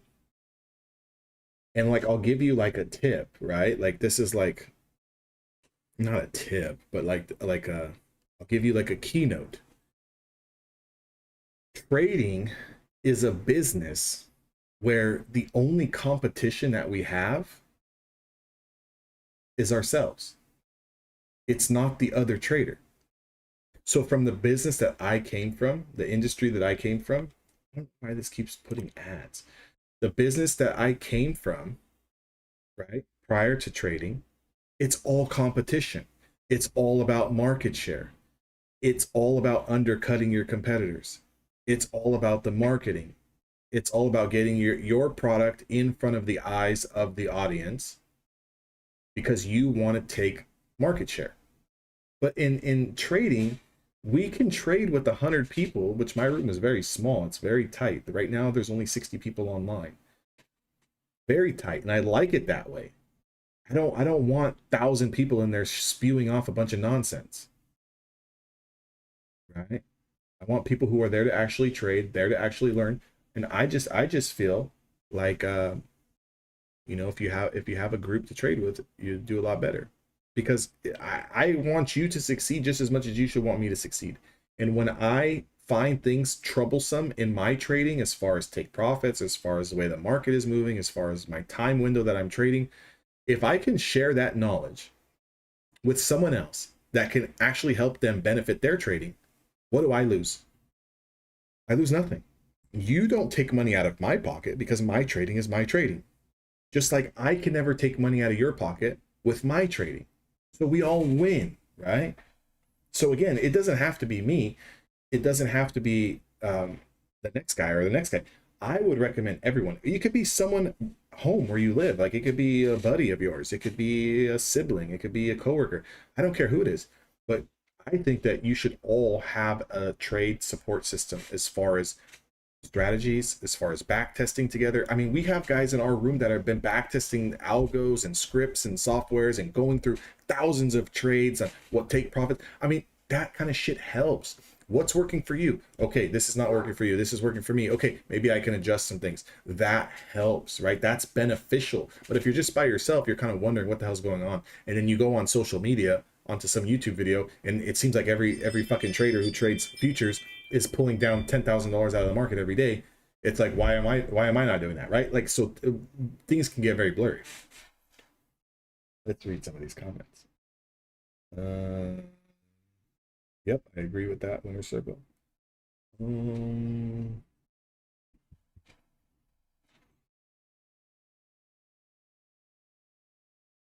Hey, Tally. So look at this. So here's the thing, because this question was asked to me on Apex before. I mean, about Apex before. People have asked me these questions. Is Apex not going to pay you because you're like only taking a 5-point take profit? Haven't had a problem. Okay. I think the last 4 payouts over the last 2 months that I've got with Apex have all been around 5-point take profits. Sometimes 10, sometimes 4, sometimes 5, right? Majority 5. No problems there. There has been my last pay period specifically. I had 7 days trading where I traded 1 mini contract. There was 1 day where I traded 2 mini contracts, and there was 2 days where I traded a couple micros. Payout was approved. The other question I was asked, again, a lot of this stuff I don't really worry about because I just keep continuing to trade. If I worried about all the ticks and the tacks and the rules and this, just don't break any of the major rules and you'll be all right. The other question that I was asked was as far as my stop loss. Okay. And I've shown the log already, like on some of my YouTube videos where I've gone over the month's worth of trading where it was like 70 trades or 80 trades for the month, right? And the average win and the average loss, because some people say, this is what I've heard. Okay. And I'll just clarify it. If you're taking a 5-point profit, you can't risk 5 points. So if you're giving yourself, you say, like I've said too, use a reason why candle as your stop, or a 25-point stop loss, or a 20-point stop loss or something. They say, well, Apex doesn't allow you that because your risk to reward ratio needs to be XYZ. I haven't had a problem to date. Okay. So I'm not really operating on a bracket order where I have a set stop loss and a set take profit. I'm operating on a hard take profit 90% of the time, where it's around a 5 to a 10-point take profit. And my stop loss is manual, and it's normally around $250 to $300. So on average, I'm making around $100 to $160 a trade, and my average loss is anywhere between $200 and $300 average. So when you dial in that risk to reward ratio, yeah, I'm risking 2, maybe 2.5 to make 1. But again, I'm trading the NASDAQ. Like, I can't give myself 5-point stop loss, 5-point take profit. It's just not enough. It's not enough cushion. It's not enough wiggle, right? So I need more. I need more out of that. You're getting one of these little momentum pullbacks, right? You're getting another one of these momentum pullbacks.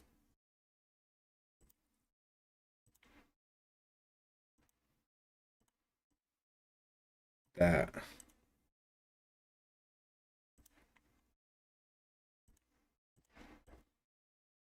Price target would be high of day. 94s, 700s. So yeah, like I haven't had a problem with, again, now, yeah, you have to have room to work. So again, like I really wouldn't be every day flipping between micros and minis. I would find your sweet spot. To be honest, if someone hasn't taken a payout yet with Apex and you're in a funded account, I would just stay on micro side. Don't even go to minis. Unless you've got made money with them already. Just stay on micros. Stay with 5 micros, and again, my $100 win is your $50 win. What's the big difference? Not that much. The only problem I had was I took profit at about, let's say, $200, but it hit a drawdown of about $600. They didn't like me going down that much. They denied you 2 trades. They denied you a payout.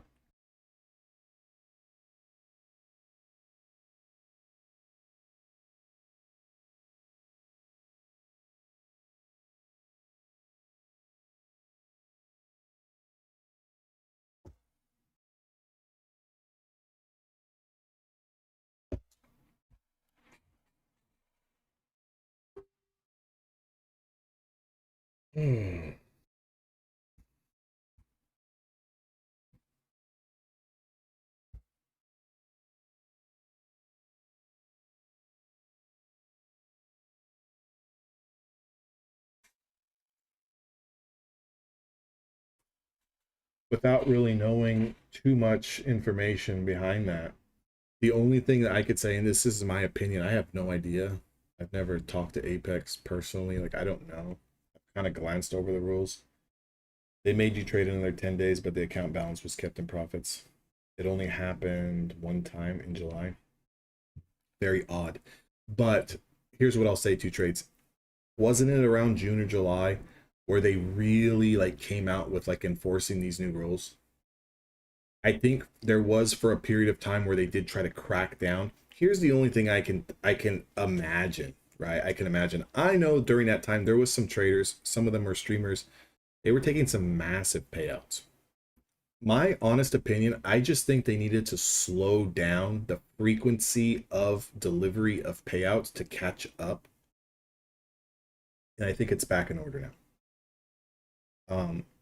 I've personally been in, yeah, so it was probably like, you probably, like, I don't even think it was someone like a human on the other end who was like, no, this two trades is, he did this. It was probably just something that popped, like a screen that they do, like some type of scanner, where they seen one of your trades was in profit $600-700, and then it went down, and then you took a $200 profit, so forth, right? They try to crack down with the dollar cost averaging, shit like that, during that time. Again, I think you can only dollar cost average once. I don't dollar cost average at all. Either I'm right or I'm wrong, so I don't really have to worry about that problem. The risk to reward ratio, I think, is pretty standard. For me, I'm risking around 2.5, 3, so I think it's, yeah, see, that's what I'm saying. Like, there was a lot of people who were like really stressing on, it has to be this, has to be that, this, that, and the other. It's like, I don't, just trade. Just trade. Just trade. Like, we're all in these things for $100. Yeah. There's some dudes right now who are killing it again. Yeah, there's some dudes right now who are killing it again. Like, they're taking out big cash. Big cash. Which, I mean, is great for them. Great for them. So it's just, I just hope, right? Like, here's the thing, I just hope that it's all on the up and up for those particular traders, because if anyone's doing any funny business, you know, and it's gonna ruin it for a lot of other legitimate traders.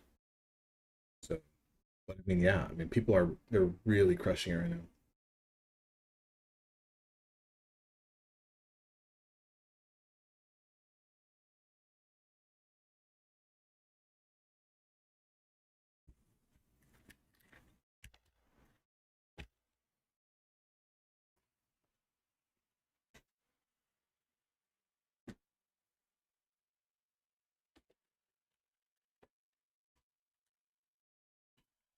So we still got this pullback into the 20 SMA here.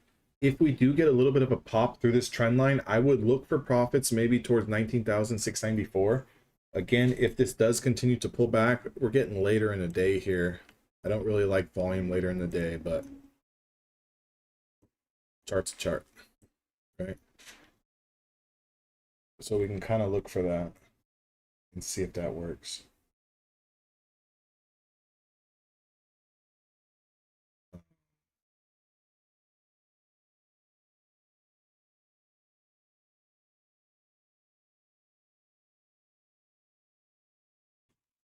Just to kind of touch back on the point two trades, I think that you can kind of, if they ever do start cracking down like that again, just adjust the stop loss to hard. Was it, I guess it doesn't really matter because that time period paid. I don't know if you were up in profit 600 and then it, or up in profit, let's say 800, and it pulled back 600 and you took the $200 profit, or you went into drawdown off the bat to 600 and then it went up to being profitable 200 and then you sold. and they didn't like that, because I think that is going to fall around, you know, whatever they want their art to be. See, like those are things like in our group we tinker around with, right? Like we tinker around with, you know, those drawdowns, and we tinker around with like trying to stay, you know, somewhat relevant, you know, like maybe sizing down could have avoided that, maybe setting a stop loss cut in half of that could have avoided that. Again, I do believe that if one is a range trader, is a zone trader, I guess I should say, where you're looking for those extended moves where you're kind of riding a position that's in profit. So say you take a setup and you're riding it, and you sell a contract and you're holding runners and you're riding it, and let's say it goes up $800 in profit, and then you're already in profit, you've locked in some gains, and then it pulls back $400 to hit that like trailing intraday threshold, that intraday trailing. I think if you're that type of trader, you got to go with one of the other firms like Top Step. Top Step will allow all that. Dollar cost average all you want. I don't know if any of you guys ever watched Top Step TV. Those guys are throwing around lots all over the place, averaging in, holding through ups and downs, dollar cost average here, dollar cost average here, and then get back in the profit and then fucking cut the trade. Like if you want to do that, go to Top Step. And now Top Step lifted that daily loss limit of $1,000 on their 50K accounts, so you have your full $2,000 drawdown to work with. Money, right? Money. Yeah, I get it. I get it. So all you really got to do is, I mean, nothing. You've taken payouts since then. Just be mindful, I guess. I guess be mindful in a sense where if that does happen to you, you know that they might at some point in time in the future say, "Oh, trade in another 10 days." Right? Get a couple more days in here. Show us that you know what you're doing, and then just get a couple more days. Right? Get a couple more days. It is what it is.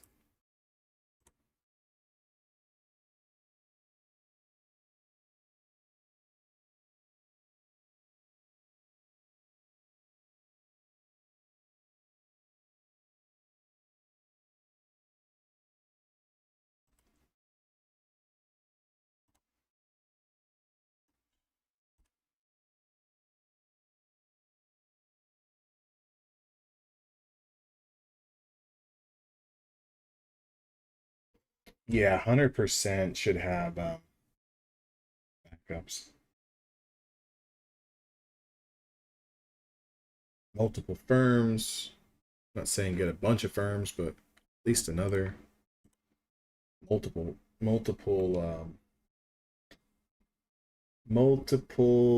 accounts to trade.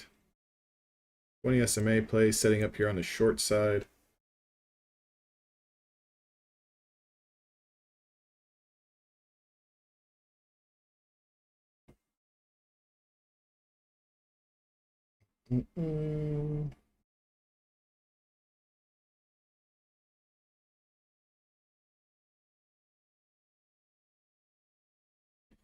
GJ, as far as what? As far as what type of depth? If you're meaning as far as depth of like looking at you know what futures are as far as the instrument and why they move and stuff like that, no. I'm really big on these things, right? And this is for some people, this is for not everyone, because again, I would always tell people this: you can definitely learn this stuff on your own. You can definitely learn this stuff on your own, without ever taking a course and without ever joining a community and stuff. You know, I never joined a community or never really bought any courses or nothing like that. I was lucky enough to have a mentor that was actually a trader to kind of teach me, which was actually hands-on, so it was a lot better. I go into depth as far as strategy. As far as this current strategy that you guys see on YouTube, yes, it's a 20 SMA strategy. It's very easy to use. It's just locating different short-term changes and trends on a small time frame. Very simple. It gives you a very easy stop loss, a very easy take profit. I go into depth more on the supply and demand zones as far as what to look for when you're in that trade, other areas of supply and demand where it might get snagged, where we can get out early, where we might need to give it a little bit more room. There's other moving averages that I use. There's other setups that I use, right? It's not just a 20 SMA setup that I'm looking for. It goes into, I talk more about a lot of risk management, a lot of emotional stuff, how to manage an account, how to manage a prop firm account, how to manage, you know, what the difference between managing this funny money stuff we're playing with here on the prop firms versus a personal account, right? Things like that, right? Like daily confluences and stuff that's going on in the market, things I see. Because sometimes, let's just be honest, sometimes there is no 20 SMA play, right? We're well above the 20 SMA. What the hell are we supposed to do? Sit here and wait 3 hours for a trade? Got to find other levels, right? So I'm always looking at other levels. I use the 1 hour chart a lot. I cross-reference that with the daily chart. I find these areas of opportunities other than the 20 SMA plays that work in confluence with the 20 SMA. I guess that's what I should say. Because a 20 SMA strategy alone is a standalone system. You can definitely use it as a standalone, but you do need to build on it. So I think that it's great used in conjunction with other areas of supply and demand to know when to not take a trade on a 20 SMA play, knowing when to ignore, and knowing when to take them. If we're not in a currently active 20 SMA play, where are those other levels that we need to be looking at that could potentially you know, be of benefit to us,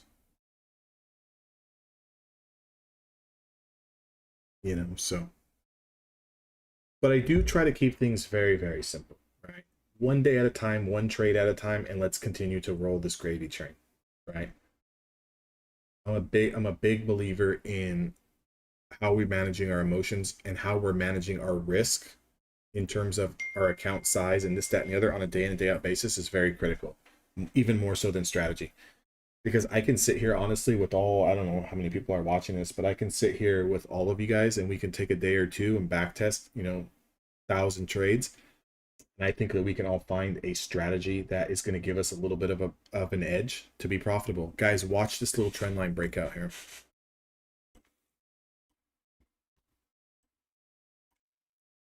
Got a 1, 2, 3, 4, 5 bar pullback.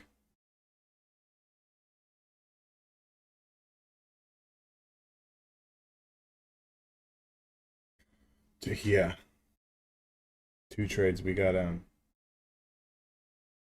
really good story with one of our guys in Evolution from holding crypto. Really good story.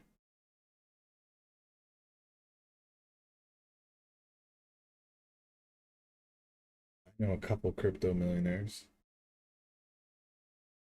and I know a crypto millionaire that was about $1 million in profit and literally lost it all. Not trading it, just lost it all. Never came back.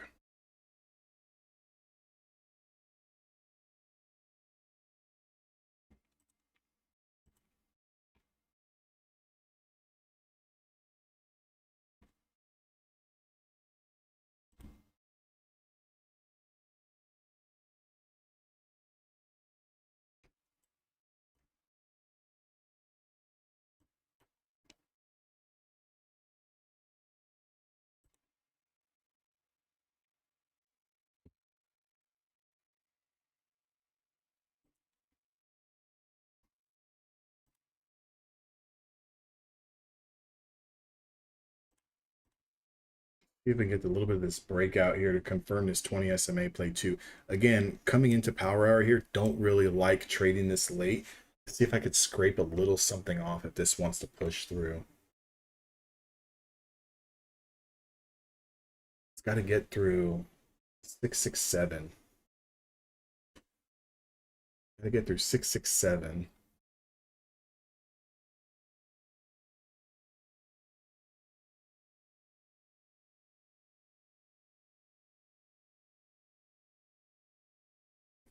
667, 668.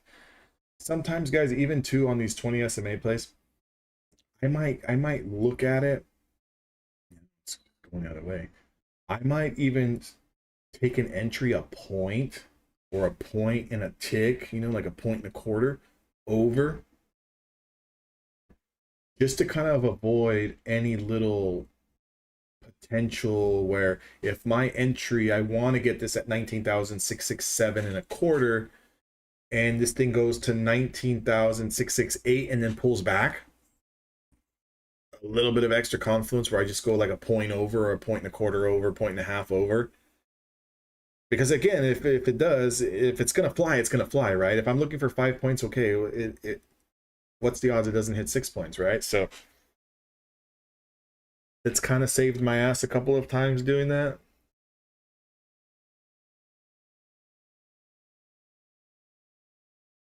But like again, I said it's a feel thing, right? It's a feel thing. Be real honest. If it was really that easy where it was just like, hey guys, if this does this, you get in hard every time at this level, and you always take profits at this level, and blah blah blah, I think we'd all be millionaires, right? Because there wouldn't be no emotions. We know that we're going to win every time and we're going to lose this amount every time. That's what makes trading so interesting. To me, it's like a puzzle, right? Like I'm always trying to figure this shit out. What can I do a little differently to win? It's all about winning. What can I do a little differently to win?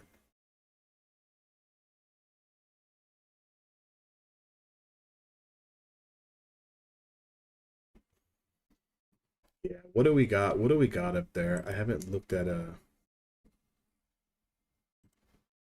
I haven't looked. What do we got up here? Let's pull up the big chart real quick.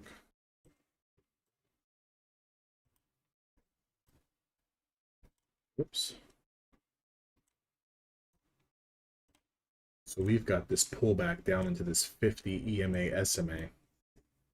Makes sense. We got a little bit of overhanging supply here at around 669. So see what I mean?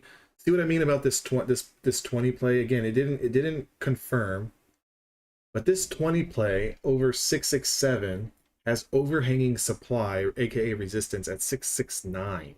That's 2 points. God forbid this thing gets you into the trade, goes up 2 points, and then comes back down 20, right? So at this point, I start thinking maybe is the better play to let this confirm a little bit more over 669 and then get in, right? Or another idea is we come into the 640s, 630s, and then bounce. But here's a little something. Here's a little something. So this 20 SMA short here, we've got this demand zone right here at this 50 SMA. It's sitting at around 642. An active entry should put me in at around 647. It's literally 5 points to the T. Literally 5 points to the T. Because I trade options, I need space in options. I need room.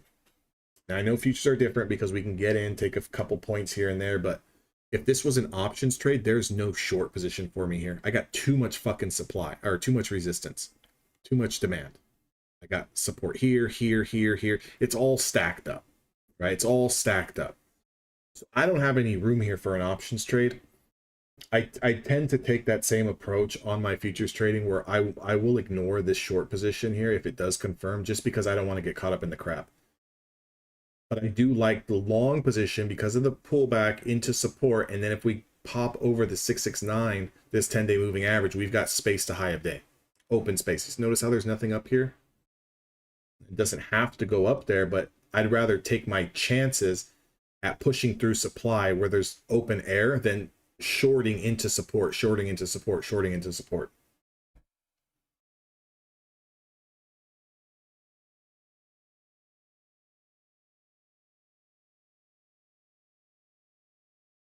No problem, no problem. Just keep at it. That's all I can say. Keep at it. This is not a business we learn overnight. This stuff takes time. Even when we want it to.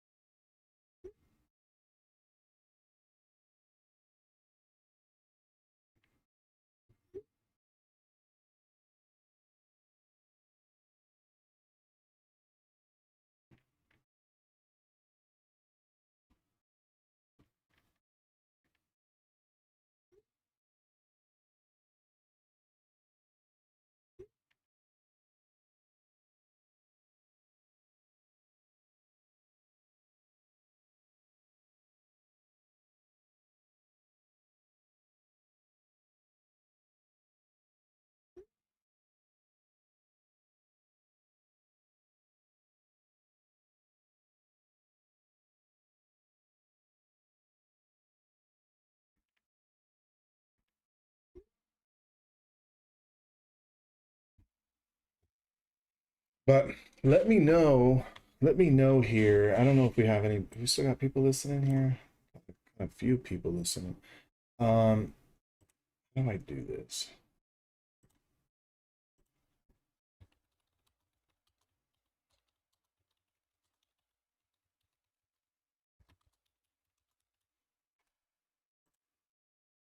Let's get some answers on this poll here.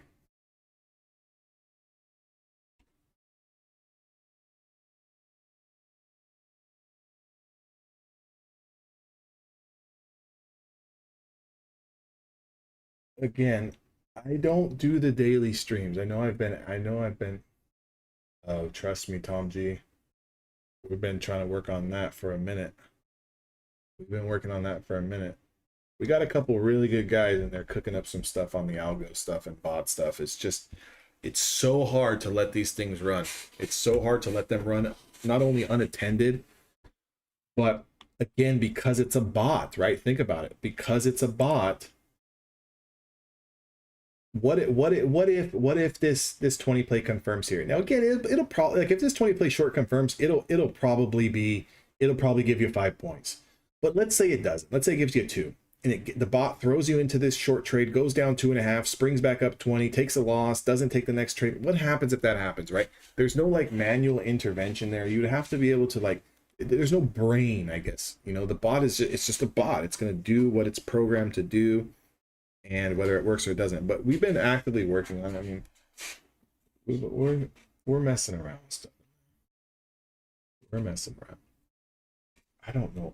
You know what? I got to figure out how to take these ads off. I feel like I keep hitting pause ads for every 2 minutes here.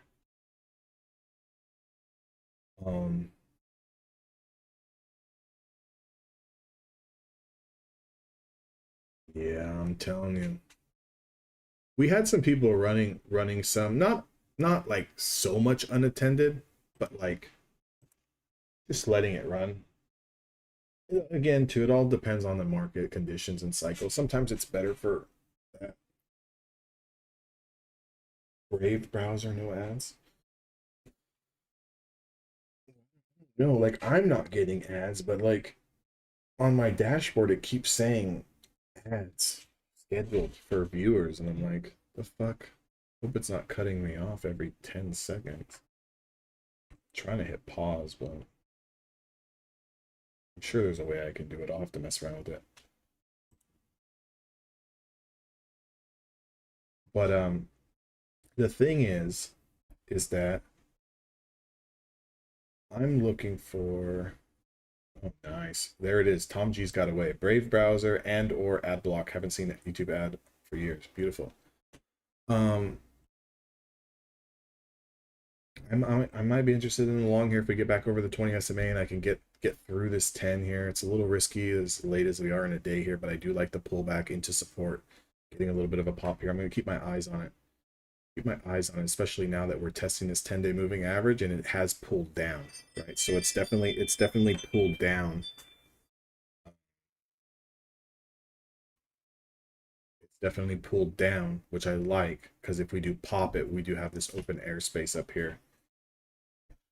But yeah, I don't do the live streams a lot because, for one, you guys seen I almost fumbled the bag. I get to talking and then I didn't get out of my trade. That's always an issue. The other issue is that when I do talk trade ideas, I would just hate for someone to take a trade idea, lose on it, and then not understand why they lost. That's a big thing. Even though I shouldn't care, like, because that's on you, right? Like, if you listen to my analysis and my analysis plays out, great. I look like a hero, right? If my analysis doesn't work out, somebody potentially could lose money. And why that really bothers me is because I know that not everyone has the same financial status, right? Like, they don't have the same pockets, they don't have the same account size, they don't have as many accounts, they don't, they haven't been doing this as long. So for every one person who's trading their first evaluation account that blows it up can feel like they don't know what they're doing as a trader and get really discouraged, versus I can take a loss and I move on. I got literally 13 other accounts to trade over here, right? So that bothers me. Not necessarily like me winning or losing trades, like that doesn't really bother me at all, because like if you're a trader and you don't understand that you're going to lose trades, you're not really a trader, right? Like I lose trades all the time. Like, that doesn't really bother me. But it's those kind of things. Wow. It's those kind of things that limit me. But I mean, it looks like that. Like again, I know there's not a lot of people in here. It says there's 41 people listening, 400 total. But anyways, if this gets to like 20 votes, 25 votes, I will do this multiple days a week. However, it won't be off the open because I know people get burned off the open.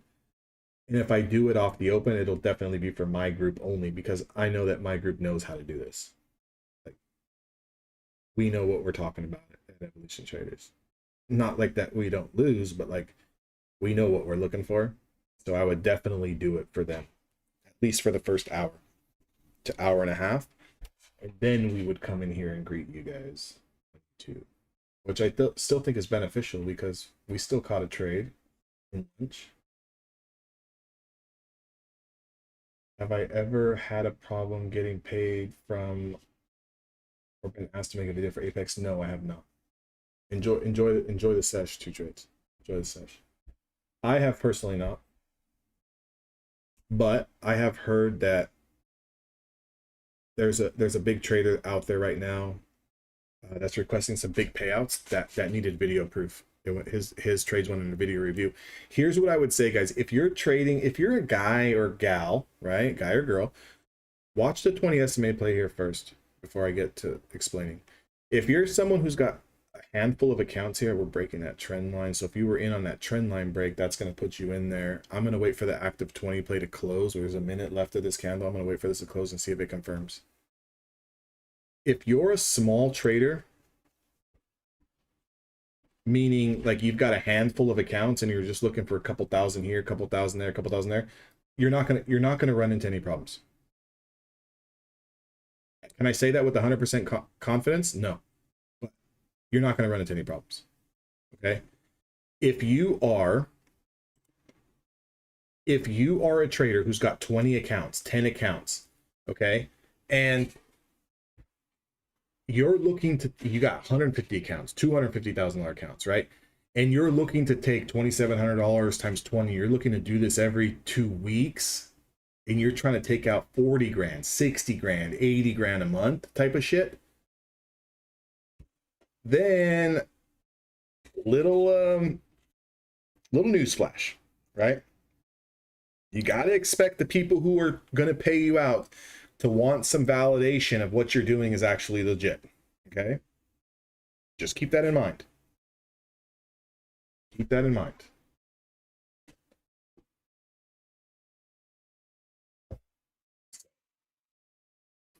That's the only thing I'm going to say. I only throw around 2 to 4 accounts for a payout at a time. I've never been asked for a video. Knock on wood. Again, would it be the end of the world? No. You just go in and make a video. I do it as it is anyways, which is why I'm telling you guys, I believe all of you. I don't care if you're an introvert. I don't care if you are shy. I don't care if you're this or that. I think everyone should record their trades. Get a cheap little USB mic, record yourself, and go back and listen to yourself when you're in the trade.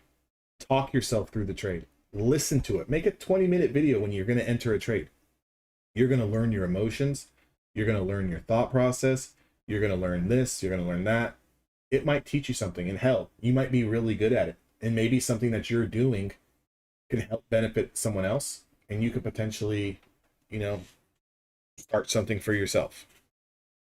I would recommend everyone to do that, to be honest. And then that way it also covers your tracks. You know, you get to one of these prop firms that wants a video. I think Apex is the only one that does that.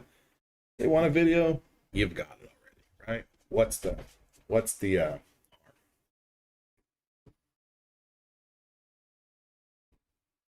but for a sole journaling and documentation process of just your own trading alone, is well worth it to record your trades. I'm not saying it has to be every trade, but like you'll be surprised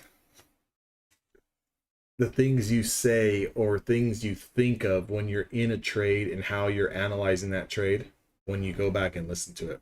Because all of us have thoughts when we're in the trade, but if you voice those thoughts out as they're happening when you're in a trade and go back and listen to it, I'm willing to bet a lot of you guys out there listening sound absolutely crazy. So fix that, and I think you'll be a better trader.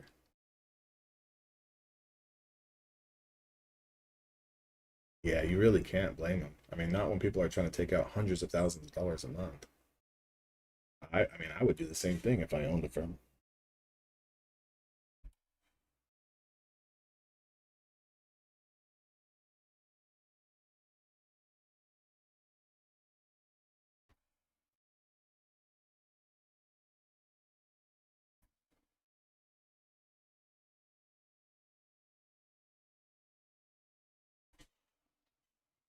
We're getting a little bit of rejection here. Looks like it wanted to try to confirm this. 68 and a quarter, 68 and a half, 60, like literally like one ticked someone into this long here. That's why I say it's smart to always maybe just put your entry about a point above, about a point above. You know, God forbid someone got wicked in a tick and then pulled back 14 points on them, right? I always try to do like a point. And if it still would have wicked me in a point and done this, then hey, you got to live with it, right? What more can we do? It's not our fault. 19 votes. So it looks like we'll keep the trading to once a, or the streaming to once a month.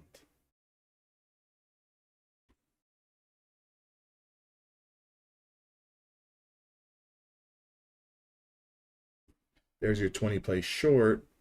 There's your 20 play short for a confirmation. I don't know if anyone was on that. That one there was so fast that if you didn't have a hard take profit, more than likely you're back to break even. So fast. Like if you blinked, you missed it. Great job. Great job. And if you notice my chart, again, I don't really like to show this chart a lot on YouTube because a lot of people don't understand it and it gives people a headache. But if you notice where we came down to, look at where we came down to.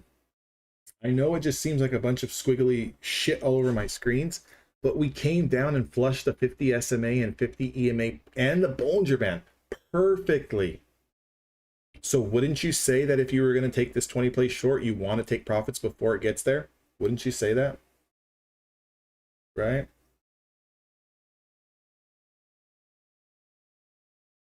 Or wouldn't you want to take profits into that area versus still holding this position and now being in drawdown? It could still come down, of course. But I'm saying right now, people are feeling emotional pain if they took this short and they didn't take their profits. Or they were looking for something bigger. I don't know how much it went down actually. So from 654, it went down to 639. So about 15 points. Nice. Great job, Uno. Great job.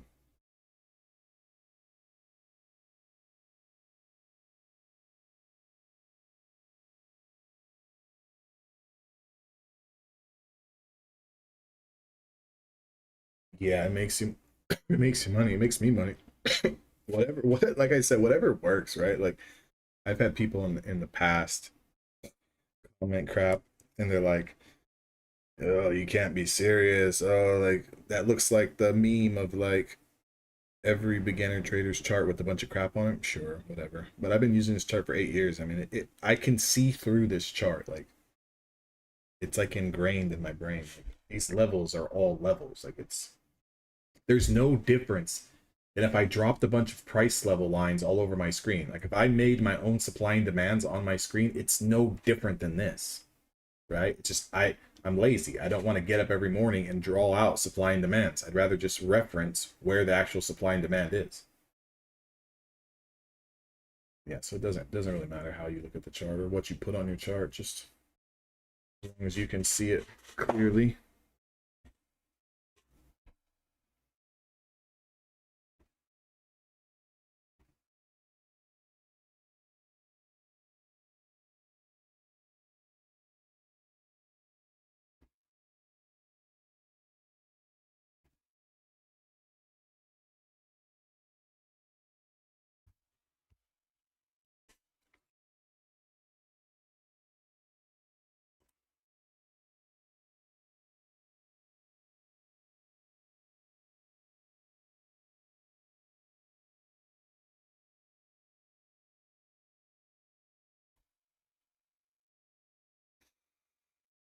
Yeah, there's been times where I do mark out my own supply and demands. Like I will always run this chart on another monitor here, so I'm always kind of referencing to it, and then I'll kind of keep my chart clean on one, and then I'll like manually mark out my support and resistance. And sometimes it's off, right? Like sometimes, like I missed a potential support or a potential resistance level, and it's like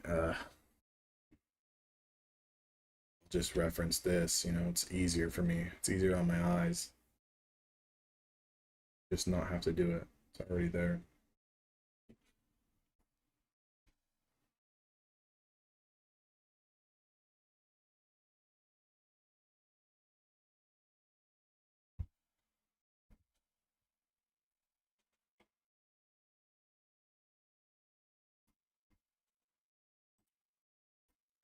So we're approaching power hour here. About 5 more minutes. Let's reference this 1 hour chart and kind of see what's stalling us up here.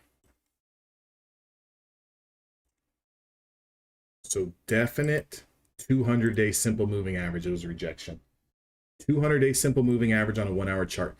This bounce here can be a breakdown if we start getting below 600s. If we start getting below 600s, this can really start to flush into the close. Right now, as it stands, all we did was get rejected at the 200, and we're trading in a little bit of a range to around 650s, which is the 5-day moving average. Anything below the 5-day moving average on a 1 hour chart, our next support is going to be 610s. If we start to lose like 580s, which again is a little bit ways down there, not saying it's going to happen today, but if the chart starts to lose 580s, that's going to be a macro short position. I have been using the 5-minute chart a little bit more just because of the volatility. The ranges are so big that if I do get chopped out on the 2-minute chart, if I get chopped out on the 2-minute chart, I might take a handful more losses than I would like. So if we kind of go off of what my risk to reward is right now, we understand that I operate at a negative risk to reward, right? So if I do take, let's say, 1 winning trade and I take 2 losing trades, now that's sitting me back 6 trades, versus if I take 1 winning trade and 1 losing trade, it's only setting me back another trade. You get it? So right now I'm looking to take fewer trades in this bigger range and volatility than more trades. In an active market where we're just kind of trending, right? Where we're trending to the upside and the ranges are a little bit slower and the volume is a little bit higher, where it's not so spready and not so rangy like this, I'll trade the 2-minute because those trades are going to work out a lot more. So the probabilities are going to work out in my favor. It's just right now I'm using the 5-minute a little bit more.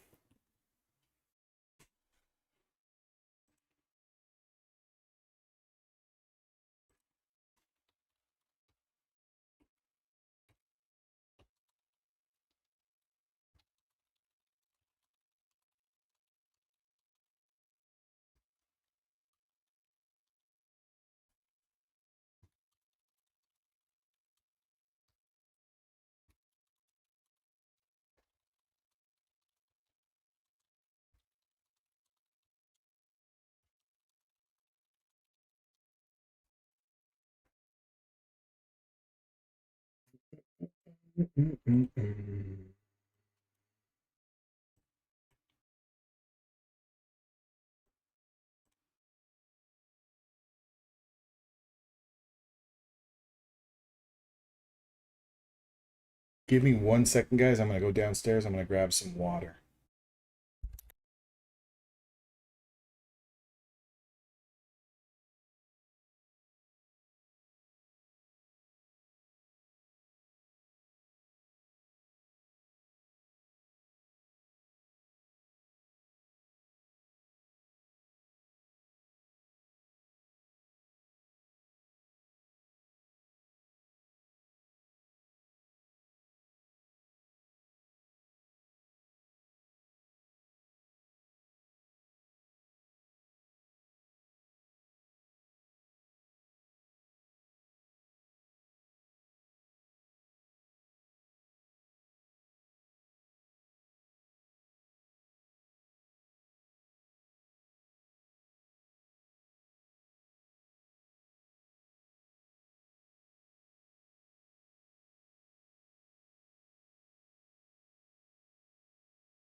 All right.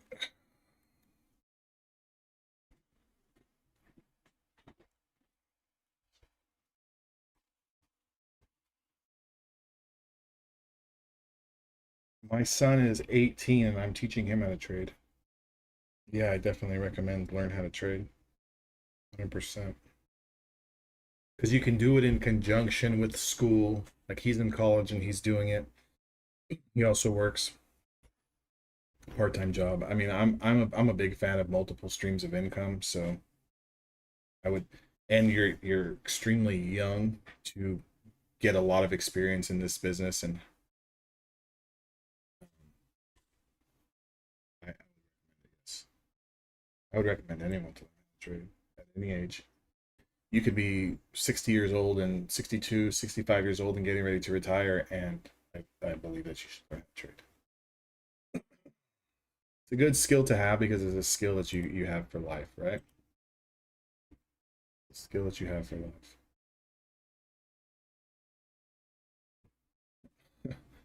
Yeah, that's cool.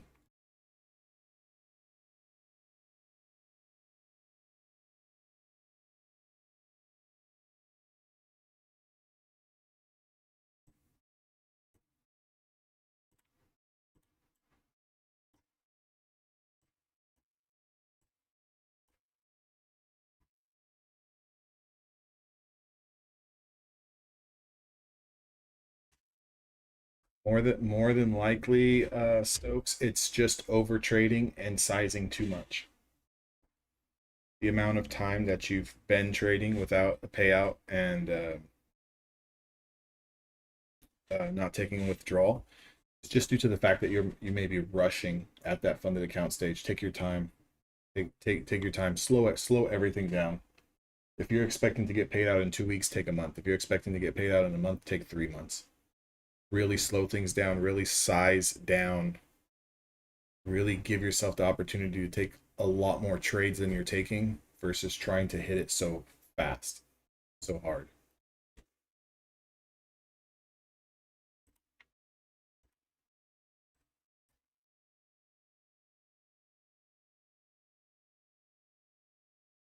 $100, especially on a $50,000 account. 100%.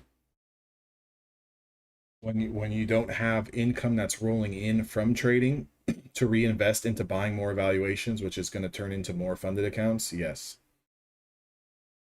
If you were someone that, let's say you got 10 funded accounts and every month you're taking out $5,000, $6,000, $7,000, that you could just keep reloading and buying more evaluations, then I would say go for it. Trade one NQ. But if you're not at that level yet, then yes, I would say that you need to be on micros. Anything between 3 and 4, 3 and 5 micros max. Max.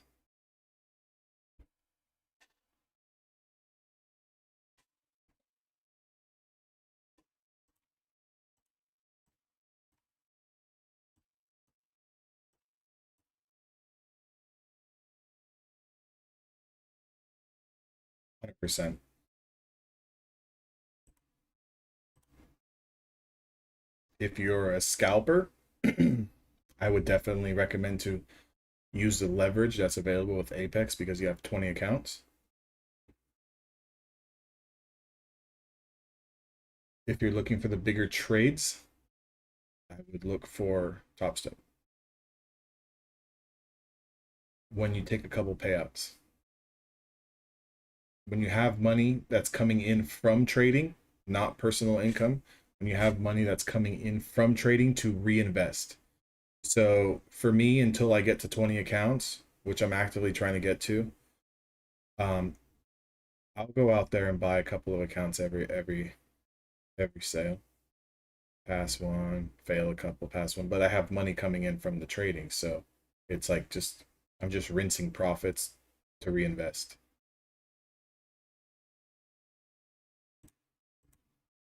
Coming back down into this 50 SMA here, kind of tagging this 50 EMA. If we start to break 639, this has got room down to 23s. So definitely a level that I would keep on mind here.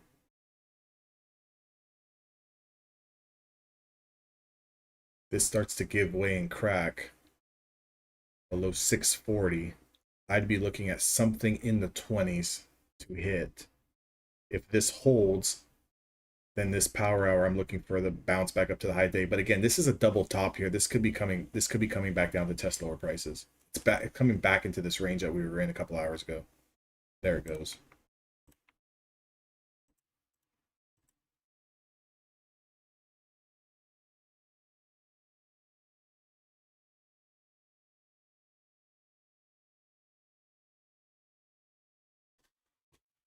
Right now, what we want to do is, now that we've broken this 50 SMA, is this just a sweep and trap to push back up to the upside? Or does this continue into the mid 20s, right? That's what you're looking for.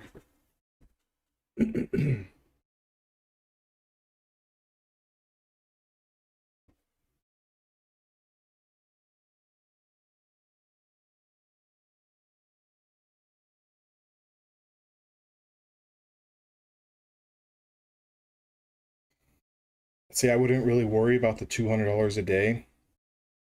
Don't really worry about the $200 a day. The big days will come, but also the $200 a day will come. So let's say you make 50 bucks, you make 60 bucks, that's fine. You're going to have a day 200. Just let the days come naturally. As those days come naturally, you're going to see over a few weeks time, a month's time, month and a half's time, you're going to have those $200 days that you need to get paid out and take some decent payouts.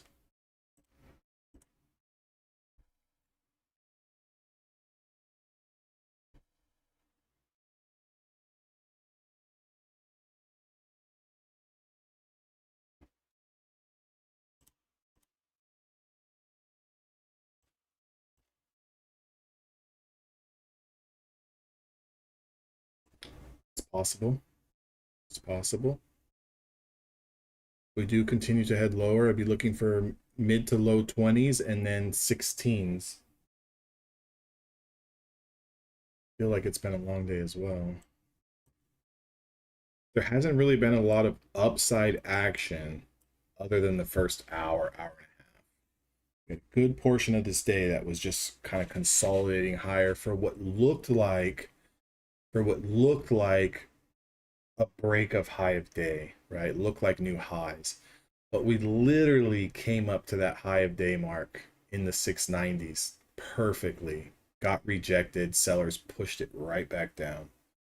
So it's looking like they want to pin this price here. Again, if this market in the next 45 minutes, if it does push up through high of day, then I'm saying that's an easy stretch to 725. It's an easy stretch to 725.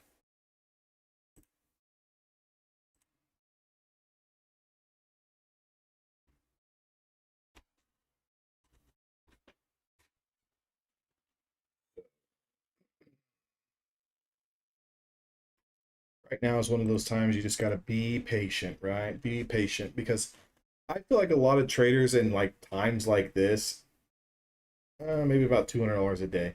I feel like a lot of times traders like this, they they tend to try to get cute, right? You tend to try to, oh, I think the market's going to go higher from here. If I get in now, I can make some cash, and it goes lower. I think that power hour is going to go down, which it could. It bounces, right? So we can't really get cute. We've got to still stick to the strategy even when times get restless, right? Like times get restless, we've got, it doesn't mean that we need to start going out of our way to find other things going on in the chart. It's, we're still looking for the same thing. Nothing has changed. The only thing that has changed has been your emotions towards what is happening because you're trying to force something. We took one play today, just a quick long, or a quick short, I think. It was in the beginning of the stream. You can rewind back, like the first 10 minutes. We took a long or a short 20 SMA play.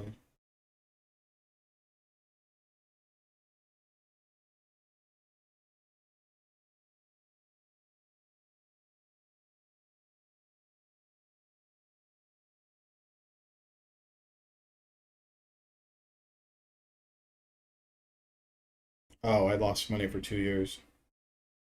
I started off trading stocks and options. Stocks first, then I got into options. I lost a lot of money trading options.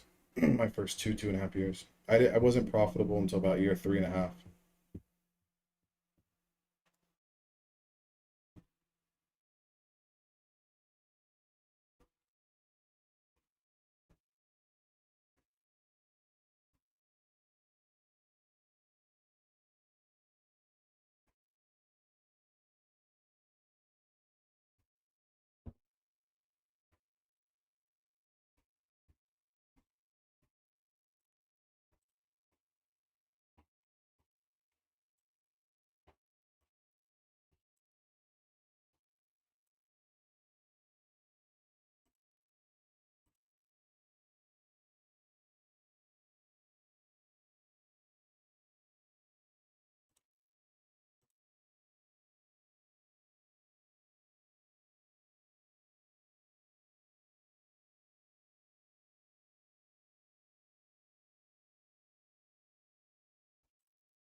What I've got us is hanging around this 50 EMA and SMA.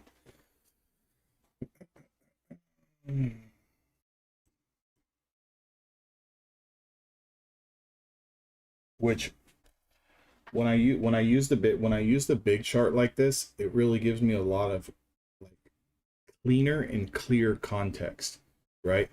I've got a whole lot of support below, and I've got a whole lot of resistance above. I don't want to be in a trade in between this and in between this, right? It's because maybe it's just my caveman brain thinking, if I was in a trade, yeah, I could make money if I get long and I guess that this is going to bounce. But what if it gets rejected here and comes back down? I lose. What if it gets rejected here and comes all the way back down here and loses, right? So what I try to do is avoid the mess, right? Avoid this mess and wait for like clear breakouts. Like for me, a clear breakout would be a 20 SMA play. For me, a clear breakdown would be a loss of this whole range of like 605. Now, whether I get that or not, I have no control over, right? So if I don't get that trade, well, then in the market closes, then what? I come back tomorrow and I look for it all over again, right? Versus, I kind of feel like a lot of traders, they're like, well, market's going to close. I can get one trade here. And then they take something and give shit back. Like, that's what you don't want to do. Like, don't give shit back, right?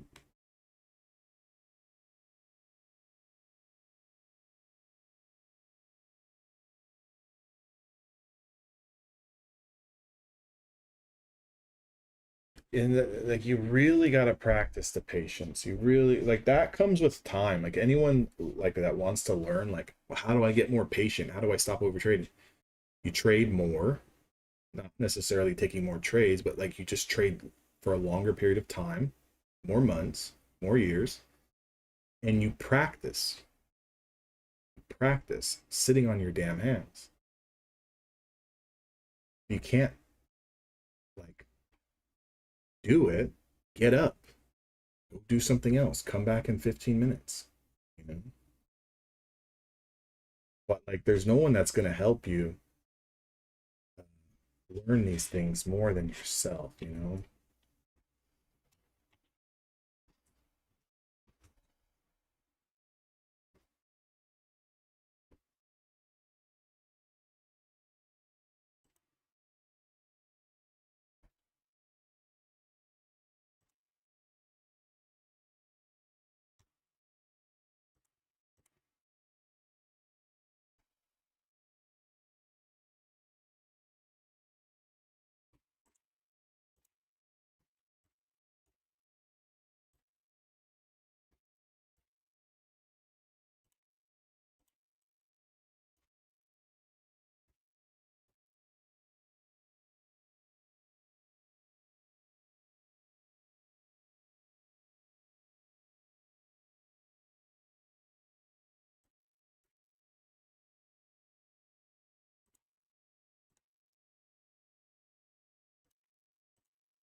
2 minute chart, 20 SMA and the 50 EMA are really pinning this thing down.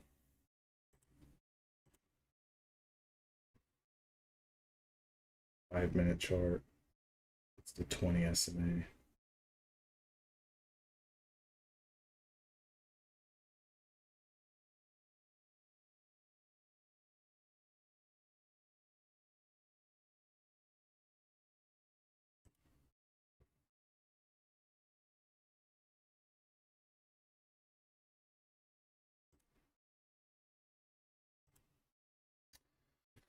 That's it for me, guys. 45 minutes left in the day.